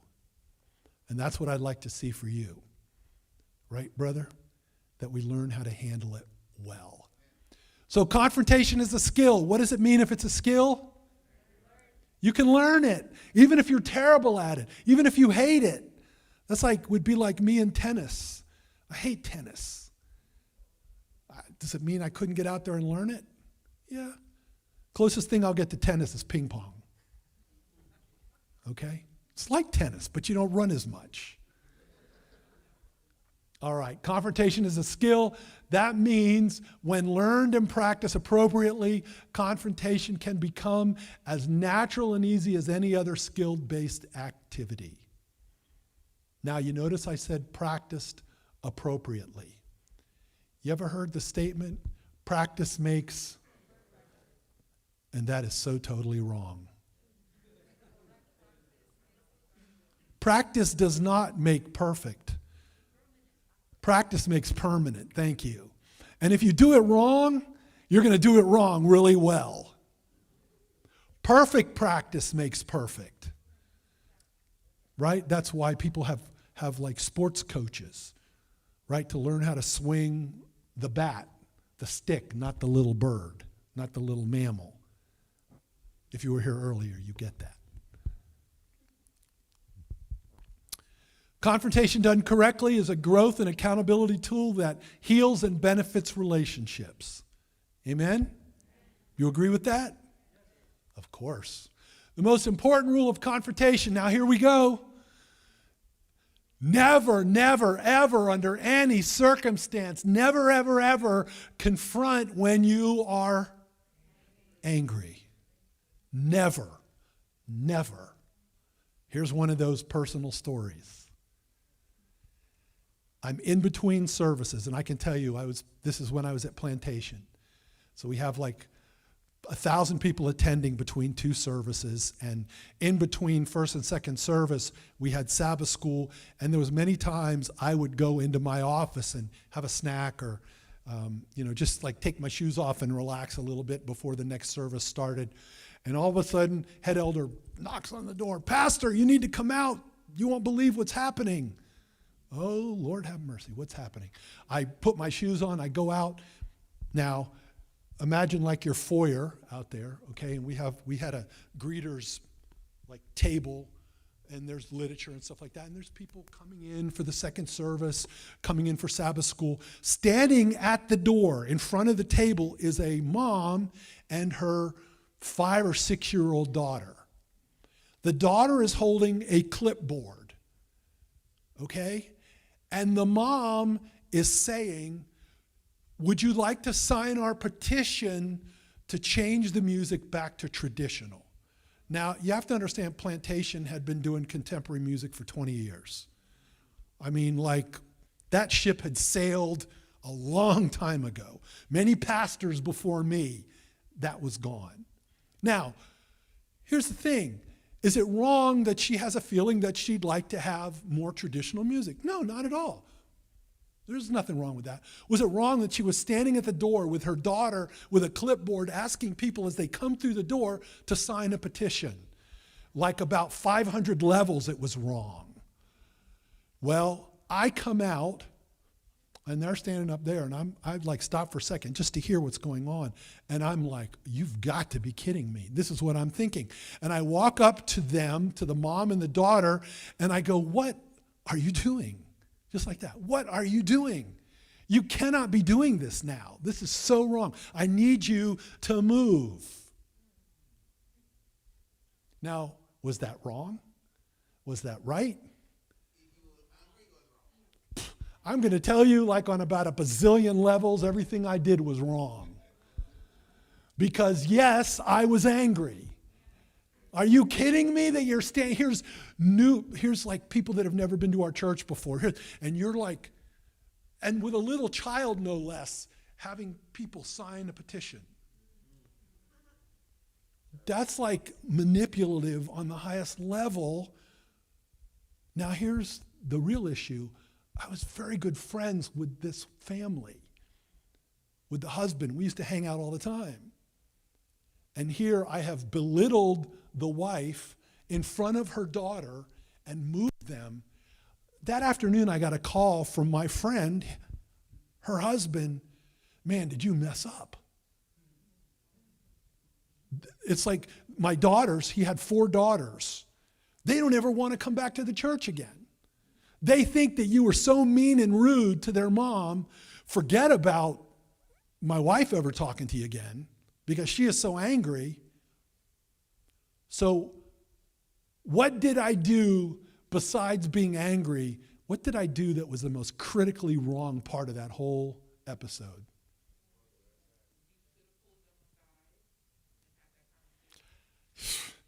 I should have never done it in front of anybody. Now, there was nothing wrong with me in a right way coming around and like close to them saying, listen, this is not the time for you to do that. Politely and lovingly, could you guys, and let's talk about it. It's not what I did. It's not how I said it. It took me a month of meeting with that family once a week to like build the bridges back and have the daughters like ever want to come back to the church.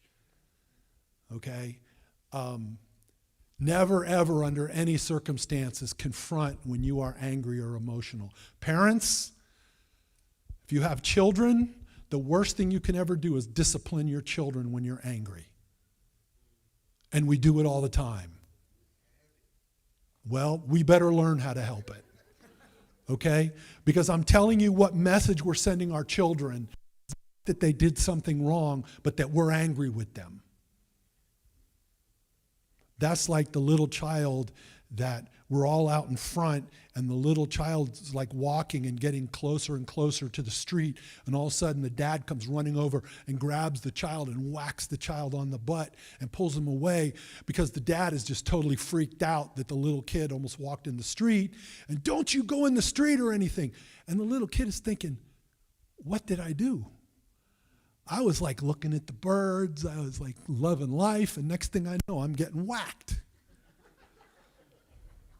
Right?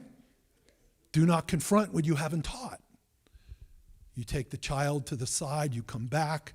Here's another thing, we'll talk about this too, but boy, you have to learn how to like get on people's levels when you're having those crucial conversations. What do I mean? Like when I came to Plantation, the head elder brought me into the office, pastor's office, and he went like, it was like, ta-da, like opened the door, and someone had donated this beautiful furniture.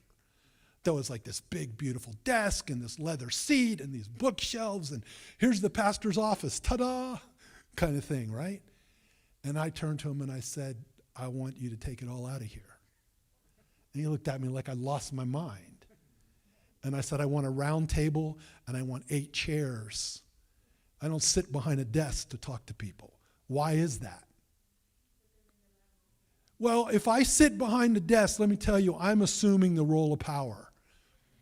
And I'm talking to someone across the desk. Do you know, and this is Lord's truth, that it's very common in higher up, in high-powered businesses and stuff like that the chairs that are on the other side of the desk are between 2 and 3 inches lower than the chair of the person who's sitting on the other side of the desk. And you don't even realize it. But it's all psychological to give that other person an advantage. When we talk to people, if I'm going to have a crucial conversation with you, Nelson, I'm never going to do it with you sitting down and me standing up. If I'm going to have a conversation with a child, teaching conversation, important conversation, I'm going to get down on my knees, I'm going to sit down, I'm going to look that little kid in the eyes, and I'm going to be on their level. We'll talk about that. It's called creating a safe spot in the conversation. All right. I'm just having a good time, guys, so forgive me. All right. Confrontation done correctly. I love this quote. Speak when you are angry and you will make the best speech you will ever regret. Isn't that good? You will make the best speech you will ever regret. Boy, I've seen that happen in board meetings. Somebody stand up and like let everyone have it, and then they walk out of the room and everyone's going, oh my God, what is wrong with that person? All right, now, I'm going to jump over this. This is a quick outline. What we're going to talk about now is one method of confrontation. If you turn the page, it says Crucial Conversations, the formula on top. Let's see, because I want to just go through. There's 3 stages for a crucial conversation, okay? So there's a before, obviously, before you have the conversation. Now, what does that imply? What I'm trying to say to you is that we never have a crucial conversation impromptu. I'm not going to just like, something's going to happen and you and I are now going to have a crucial conversation. No. That's like having the conversation when I'm angry or when I'm upset. I want to be prepared for a crucial conversation. No matter who it is, no matter what it is, big or small, there's a before, there's a during, and there's an after. And if we follow these three things, chances are it's going to be redemptive. Not always, but the highest probability. So let's talk a little bit about the before, because the before is really the largest part of this whole process. All right? All right. So the before, I'm going to work on me first. What is my story? So when I talk about my story, if we go back to what we talked about in the listening, that we all have our stuff, okay? If I was going to have a crucial conversation with Nelson about being on time, well, there's a big part of that conversation that I have to like really be aware of, and that is I was raised thinking that if you're not early, you're late. I have a bias towards that. Does that make sense? Part of my story then is, boy, I have a problem when people are late that goes back to when I was a kid, and I need to be careful that I'm not carrying that into this situation. That's why the before is really important. If it's all about being redemptive, it's more about being redemptive and it's not about being right. The crucial conversation is about being redemptive, not being right. Do you understand the difference? That's how we should be as Christians, always. We don't go into the board meeting ready to make our point and prove we're right. No, I'm not joking at all. I'm like drop dead serious, as they say. That we go into it looking to redeem the situation because that's what God wants. All right.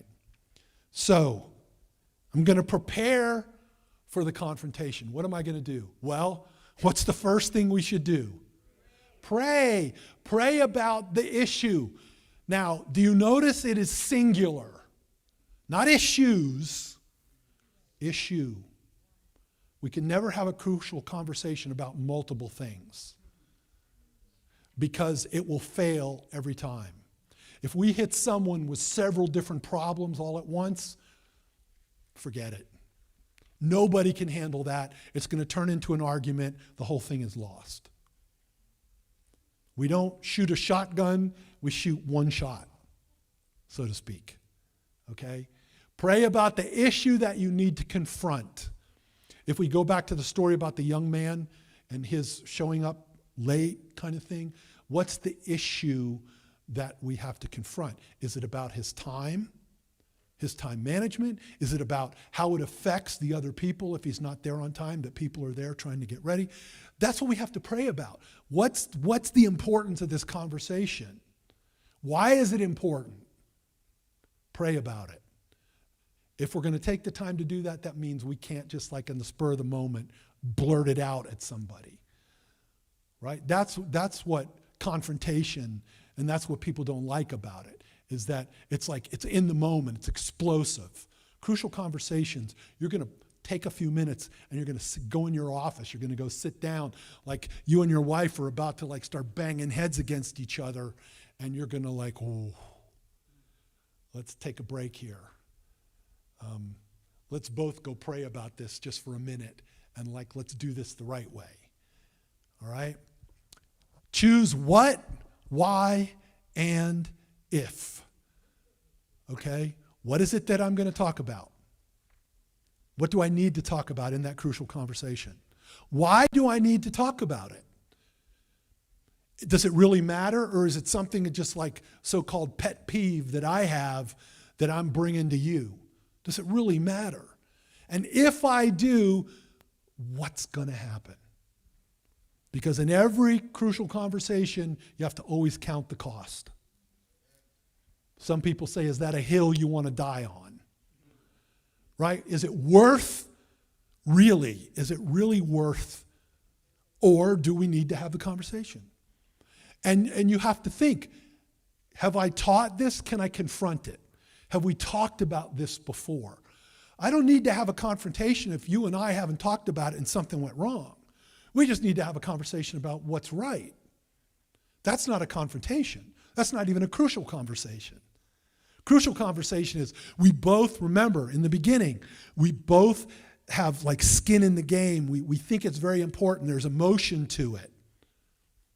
If you're doing something and we've never talked about it, I just need to go to you and, brother, I'm sorry, we didn't like make it clear that the door needs to be open by 9. Are you cool with that? Yeah, good. All right. Next week, you show up at 9:15. Now I need to start this process of like, because I got to have a crucial conversation with you. Okay? Decide what I want to confront. What's that one thing? Now, I know I'm being redundant about this, but we don't bring a whole plethora, a whole bunch of things to that crucial conversation. We bring the one thing, the important thing. If you have multiple things you have to talk about, guess what? You're going to have multiple conversations. I had somebody ask me, Pastor, but what if you come into a church or you have a situation where there's there's multiple things wrong? You can't like go through 10 things with one person. They're just not going to handle it. Let's start with what's the most important. And let's have some other get-togethers. Let's have some positive things happening and then talk about what we have to. Decide what I want to confront. Ask, what would a reasonable person do? What does it mean to be reasonable?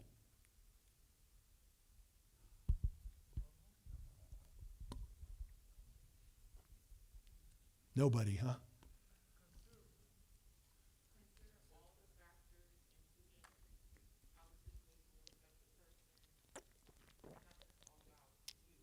Okay.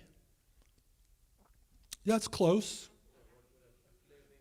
So when we say reasonable, what does it mean to reason? To think it out. The Bible says, come, let us reason together. Let us have a conversation about this. To be reasonable means I don't walk into the conversation with my mind shut that I'm right and you're wrong, and no matter what you say, I'm right. The whole reason that I'm having this confrontation or crucial conversation with you, brother, is because you are wrong and I'm right. That's not reasonable. And guess what? I guarantee you all that's going to do is you and I are like going to come to blows, or you're going to walk out, and that's going to be that. There's no redemption there. What would a reasonable person do? Well, a reasonable person, given a good set of facts that suggest that maybe you're wrong, that I'm wrong, would be able to say, what you're saying makes sense, I'm sorry. Or that young man saying to me, the elder said about or around 9 o'clock. I've been like that's like around 9 o'clock. What's the problem? I have to be reasonable. I have to be able to be reasoned with. Okay? Consider if I confront, what will be the outcome? Count the cost. If we're talking about the conversation with that young man, if I confront, if I have a crucial conversation with him, what is the possible outcomes?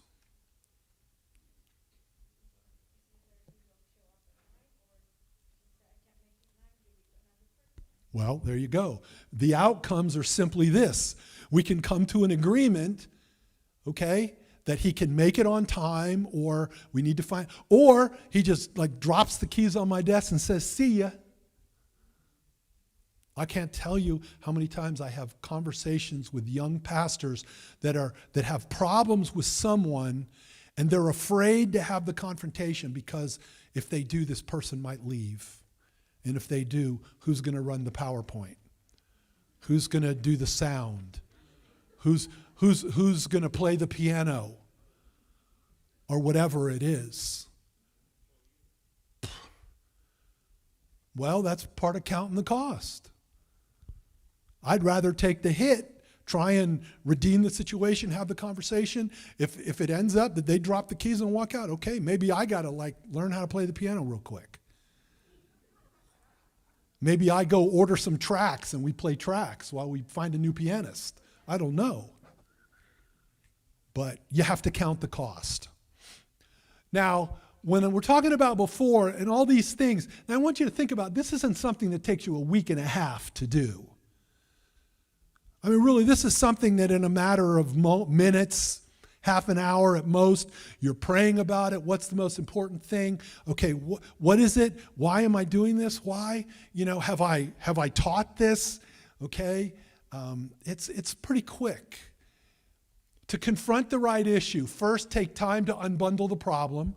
So if I'm confronting the right issue, I'm trying to unbundle the problem. I'm thinking about this young man. Well, what's the problem? That one's a kind of a simple one. It's just not showing up on time. Sometimes the problem is much more complex and there's many layers, and I've got to take time to think about it. Decide what's bothering me about this problem. That's think about my history. Why is it a big deal that this person is 5 minutes late? Is it more about me that it bothers me, or is it there's people standing outside waiting to get in and it's 12 degrees outside? What's the real reason? And then when I tell them, there's a rule about crucial conversations.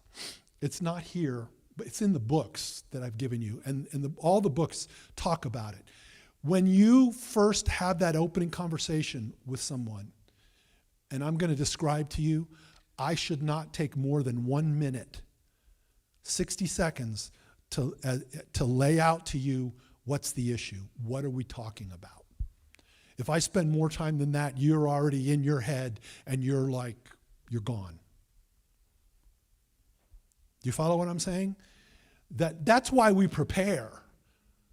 We pray about it. We think about it. Some people may need to write out a little bit. Here's what I need to say, and practice it while you're learning how to do it.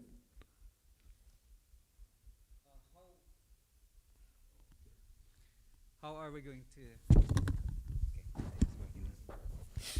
How are we going to deal in, for example, in church leadership? There are some people who are overbearing, demanding, and how are we going to confront that person? Well, one, you're not going to confront. You're going to have a crucial conversation. You're going to take them out. A crucial conversation. Okay, we're going to hold on to that. Let me come back to that in just a couple minutes. Okay, because I want to get to the during. Okay, and let me try and answer that then. So we're still talking about the before. We want to master our story. I want to examine me. Remember that? I want to see where is my personal history coming into this scenario. All right, what's my motive? Is it just that I have a real problem with anyone who's late? Or is there a legitimate issue here that needs to be talked about? Am I being reasonable? We all understand what reasonable is now. In the midst of it, if I'm wrong, I'm wrong, and I should be okay with that. I don't have to prove I'm right. Am I contributing to the problem? Well, in that scenario, where we're talking about the young man, when the pastor handed the keys to the elder and said, I need you to find someone else, and didn't really specify, here's how I want it done, this is what needs to be said. Guess what? That pastor was as much a problem as the elder was, who just handed it and said, around 9 o'clock. Have I contributed to the problem? Yeah, I did. Does that make sense to you? That's being honest about the situation. Am I seeing the person as a human being or as a villain? Or as overbearing? Nelson. Right? How am I judging that person? I don't know what that person's dealing with. Have I taken the time to try and understand? Why does that person do that all the time? That's part of crucial conversations. I want to understand because I want to redeem the situation. I don't want to be right. Do you understand? It's not about winning and losing. It's about redeeming. Relationships are successful because it's never about winning or losing. It's about redeeming. Do you think that it's appropriate that husbands and wives or people in relationships, it's okay to have fights? Now be careful how you're answering that. What's a fight, and how do we define a fight? Because I define a fight, it gets physical. Okay, do we have arguments? Do we have disagreements? Yes. Do you know what fights are? When somebody tries to impose their will upon another person. However they are trying to impose it, physically, verbally, mentally, that's not being redemptive. And it doesn't have to be, it can be in relationships here in the church. When someone is trying to impose their desires upon others, that's not being redemptive. I consider that a fight. Depression, yeah. All right, let's talk about during. Confront with safety. What could that possibly mean? Well, it simply means this. What good does it do if I have a crucial conversation with you and you get upset? I'm not going to get anywhere. Confronting with safety is setting it up in a right way. I don't stand over you and have a crucial conversation. I don't like to have a crucial conversation in my office at the church. I would much rather go do it at the food court, at Denny's, go to Starbucks and sit outside. Why is it that I would rather do it in that kind of setting than in my office? Neutral? Yeah, very good. It's neutral. People are way less apt to be inappropriate when they're in public. But it also sets people at ease. They're going to behave better for those that don't behave well. Confront with safety is you don't want to sit in the high chair and look down. You don't want to be the parent that's looking down on the kid. Because as soon as you start to have that crucial conversation, and that's how it's set up, you're already behind the eight ball, so to speak. They're already fighting against you. They're already thinking way ahead of how are they going to win. Nobody wins when someone's trying to win. Okay? Confront with safety. Describe the gap. So first of all, we're going to set it up in the right environment, be it meeting outside, sitting together. That's why in my office I had chairs in a circle and a table, and I would usher people into my office, and here's what would always happen. They'd go over to the chair that's farthest away from the door, and they'd sit down on that chair, right? And guess what I would do? I'd follow right next to them, and I'd sit with one chair between us, right next to them. I'm not going to sit across the table. I'm not going to sit away from them. We're there to have a conversation. And I want to make it as even and level as I possibly can. That's confront with safety. Describe the gap. What is the gap? You believe this, I believe that. That's the gap. In simplest terms, I'm going to describe, it was my understanding, correct me if I'm wrong, that you were supposed to be there at 9 o'clock to open the door. That's all I need to say. And now it's your turn. Okay? Describe what was expected and what was observed. Remember I said we never do this secondhand? If you as the head elder, and I'm the pastor here, and you come to me and say, Pastor so-and-so's out in the parking lot, and I've seen them, like they've done this before, or you call me up after church and you say, you should have seen so-and-so. They were like burning rubber as they left the thing. You need to talk to them. No, I don't need to talk to them. I didn't see it. You saw it. You need to talk to them. You don't confront with secondhand knowledge. That's hearsay. Okay? That's not Matthew 18. You know what Matthew 18 is, everybody, yes? If you don't, simply put, if I have a problem with my brother, I'm going to go directly to him. If we can't resolve it, I'm going to bring someone else who has seen the problem, a witness, and then we're going to sit and talk together. If we can't resolve it, then we're going to bring it to the elders, and we're going to, as a group, we're going to talk about it. Nothing, listen to me now, nothing upset me more as a pastor when an elder came to me and said, so-and-so is upset with you. If they're upset with me, why didn't they come to me? Why did they go to you? because they don't understand Matthew 18. If you got a problem with me, come to me. We don't confront secondhand knowledge. The person who saw it is the person who should do it. Okay? Does that make sense to you? And then the people are saying, yeah, but isn't that what the pastor's for? To fix the problems? No. State the facts as you see them. That's why it's important, right? That I state what I saw. I was in the parking lot. I saw you pull up. It was 9:15. I thought you were supposed to be there at 9. Just the facts. Don't color them, just the facts. Describe the issue without judgment or accusation. Weren't you supposed to be there at 9 o'clock? Didn't we tell you were supposed to? Where were you? Wow, that just like really made it work well.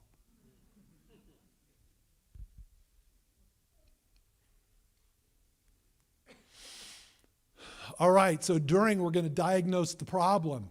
Okay, so we're diagnosing the problem in the conversation. When you tell me, yeah, but Elder Nelson said, as long as I show up around 9 o'clock, what's the problem? Well, guess what? We just diagnosed that problem, didn't we? Because it wasn't just showing up at 9, around 9 o'clock. You needed to be there before 9 o'clock to open the door and blah, blah, blah, blah. Diagnose the problem. Have the open, reasonable conversation. What did I expect? What did you expect? Where did we not meet our joint expectations? What happened? Let's talk about that, right? Watch for safety signs. Real briefly, if while I'm talking with you, right, we're sitting and we're talking, and all of a sudden you do this, or you're like looking down and I see your foot tapping while I'm talking to you, what's happened? Well, I'll tell you what's happened. I've lost you. You're upset. You've turned inward. If I keep going at that point, we're going to get nowhere quick. Even in a conversation between husband and wife, when my wife and I, if we're like trying to work something out, and I probably do it more than she does, but I like grab my iPad or something while we're talking, and I start flipping through my iPad. What am I saying? Right? Well, not just I'm not interested, but I'm upset. I'm trying to deal with it. I'm closing down. So let me give you real quick, a little trick, right? Use contrasting to reestablish safety. Oh, by the way, if I don't know you, I can't have a crucial conversation with you. I forgot to say that, and that's very important. I cannot have a crucial conversation with my brother here. We can talk about expectations, but crucial conversations are connected to relationships. Okay? So I can't have a crucial conversation with someone I don't know. So I know you, and I'm having a crucial conversation with you, and I'm diagnosing that I'm losing you. Use contrasting to reestablish safety. I mean, this is a skill that therapists use, coaches use, and it's real simple. I'm going to draw on something that I know about you. I see I'm losing you, okay? And I may say something like, Nelson, one thing I've always admired about you is you when you're committed to something, you just go all in on it, right? And this is really kind of off the beaten path. It's not like I'm stroking you. And I can go from there to say, that's why, Nelson, it didn't make any sense to me that we had this problem with the keys, right? Because it's not like you. And all of a sudden, we're back as allies again. Where I was losing you, now I've recaptured the conversation. But I have to be able to draw on what I know. And it's not buttering you up. It's speaking the truth. Okay? Say okay. So we're going to diagnose the problem. We're going to watch for safety signs. We're going to use contrasting. What I don't want you to think is the bad things. I want to get you back thinking positive again, the good things. That's what the contrasting is about. I want to end the description of the gap with a single diagnostic question. What happened? Do I have all the facts? And that's when I'm going to hand it over to you and give you the opportunity to tell me your side. That's why I need to be reasonable, right? Because I'm going to hear what you have to say. And I'm not trying to win. We're trying to redeem the situation. Listen, listen, listen, and listen, and listen, and listen. Use all those level 2 listening skills, okay? Because that's when it becomes the most important. Listen carefully, use paraphrasing, use all those things when they're talking back to you after you've presented the gap. You want to be connected to them. Afterwards, there's got to be a move to action. We'll be done real soon here.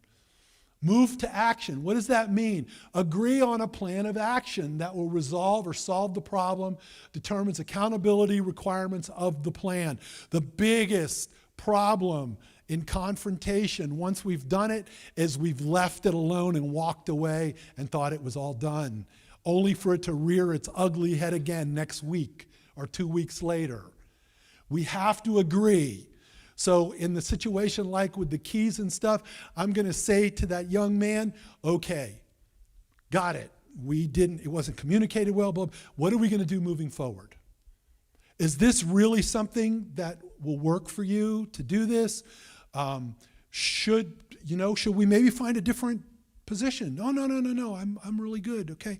Well, look, I'll tell you what. I'm going to have the elder give you a call on Sabbath morning just to make sure you're up, right? Get you there, okay? Is that okay with you? Whatever it is, we're going to come up with some type of plan and some type of accountability for how we manage the plan. Do you understand that? Okay, even between husband and wife, you gotta okay, we've both talked it through. What's our solution? What do we both agree on now? And how are we going to follow it up to make sure that we're doing what we've agreed on? Determine who does what by when and then follow it up. Move to action. Who named the specific person responsible? What are they going to do? When are they going to do it? And it really depends on what the confrontation is about, what the crucial conversation is about. But I cannot emphasize enough to you that there has to be a plan of action after the discussion. Okay, cool. We're both on the same page. Now, moving forward, what are we going to do? You have to do that to ensure we don't end up back in the same place again. All right, so a couple things, quick. When do we confront? This is to everybody. When do we confront? When we're not angry. Good, thank you. What else?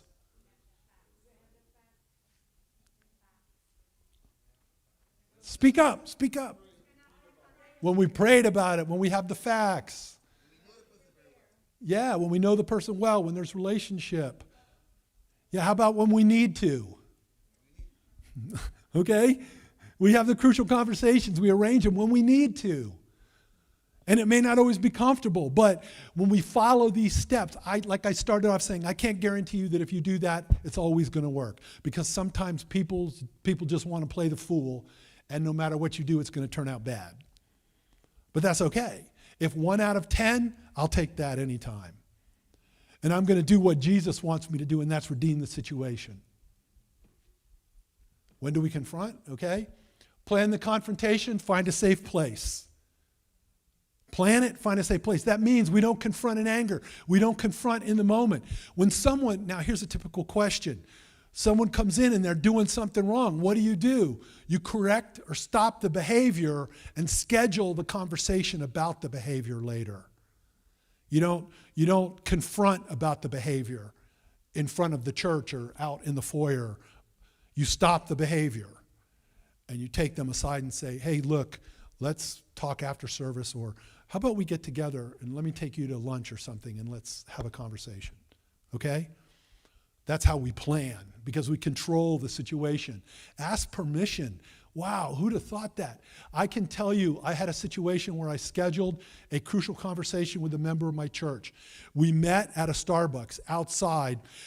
As we sit down, there was just something about the way he was acting that made me think something's going on. Okay? And I asked him, listen, because I didn't tell him why we were meeting. I just said, hey, I'd love to get together. I had something I really needed to talk to him about. I said, listen, what I have to say might be a little uncomfortable. Are you okay with that? And Lord is my witness, he said, no, my dog was hit by a car this afternoon, and I'm really not in a good place. That was the truth. and I said, hey man, let's pray and all of that. I said, how about, we touch back in a couple weeks. I'll give you a call next week and we'll schedule something, okay? Make sure you follow up. It's okay to ask permission, to let someone know that what we're going to talk about might be a little uncomfortable. Are you good with that right now? Okay? It sounds weird, but trust me, it makes a big difference. Be hard on the issue, soft on the person. Hard on the issue, soft on the person. Own your feelings and beliefs. You don't have to feel sorry that you feel a certain way or feel strongly about it, but be reasonable.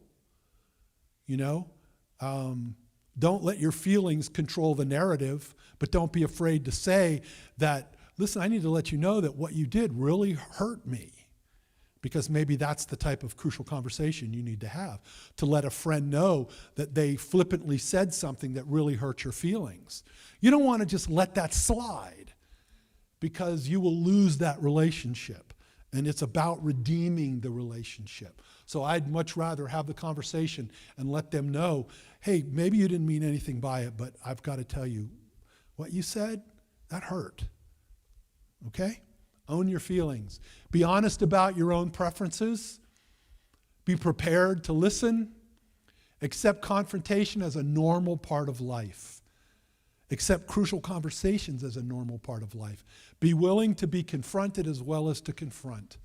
I think the healthiest thing, Leviticus 19, 17 through 18. You should not hate your brother in your heart, but you shall reason frankly with your neighbor, lest you incur sin because of him. You shall not take vengeance or bear a grudge against the sons of your own people, but you shall love your neighbor as yourself. I am the Lord. So, like I said, that I think you have that in the back, if I'm right or wrong. Is it? Yeah, okay. So you can get those books on Amazon. I would say that Crucial Conversations, the second one, you can get a used copy of it. It's not a hard book to read. If you're in leadership at all, it's a great book. If you're dealing with people at all, it's a great book to read and just change your perspective on how you interact with people and how you can get those things to happen. And then lastly, and then I'll turn it over to whoever I need to turn it over to, I really believe with all my heart that every church should be open to crucial conversations at every level. That you should create an atmosphere from the pastor all the way down to whoever, that it's okay to have conversations about things you're uncomfortable with, or something that's confusing to you, or something that you don't like. It's not okay to form cliques and talk about it behind in the back, okay? You don't have to build a coalition. We have a coalition. We serve Jesus and we walk behind him. We don't have to build a coalition to try and oust the head elder because he doesn't believe what we do. I'm not joking, because I've seen it all, believe me. If those same people would have taken the time to take the head elder and go to lunch and sit down and be reasonable, those things would never happen in the first place. Okay? God bless. And I've used up all of my time.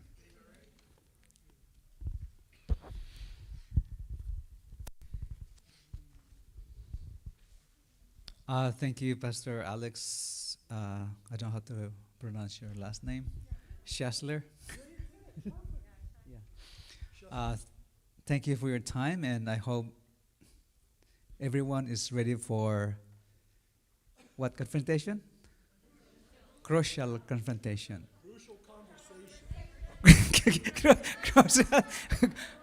conversation. It's a redemptive, crucial confrontation. Conversation, I mean, yeah. And thank you all for coming today, and I hope that you will apply this not only in the church, but in dealing with our spouse and children and everyone. Thank you, Pastor, for coming. And I told him that we have more invitation coming for him in the future. And we'll go, if you have one more question, is it okay? Yeah. Before we go to our sundown? If it's not, I would like to welcome you all to, let's go directly to our sundown, right? No break. And to those who are listening online, we thank you for your time, and I hope you are benefited with all the discussions and lessons that we learn as well here. For the next session, we'll ask our praise team. Can we sing only one or two songs before we go to our sundown?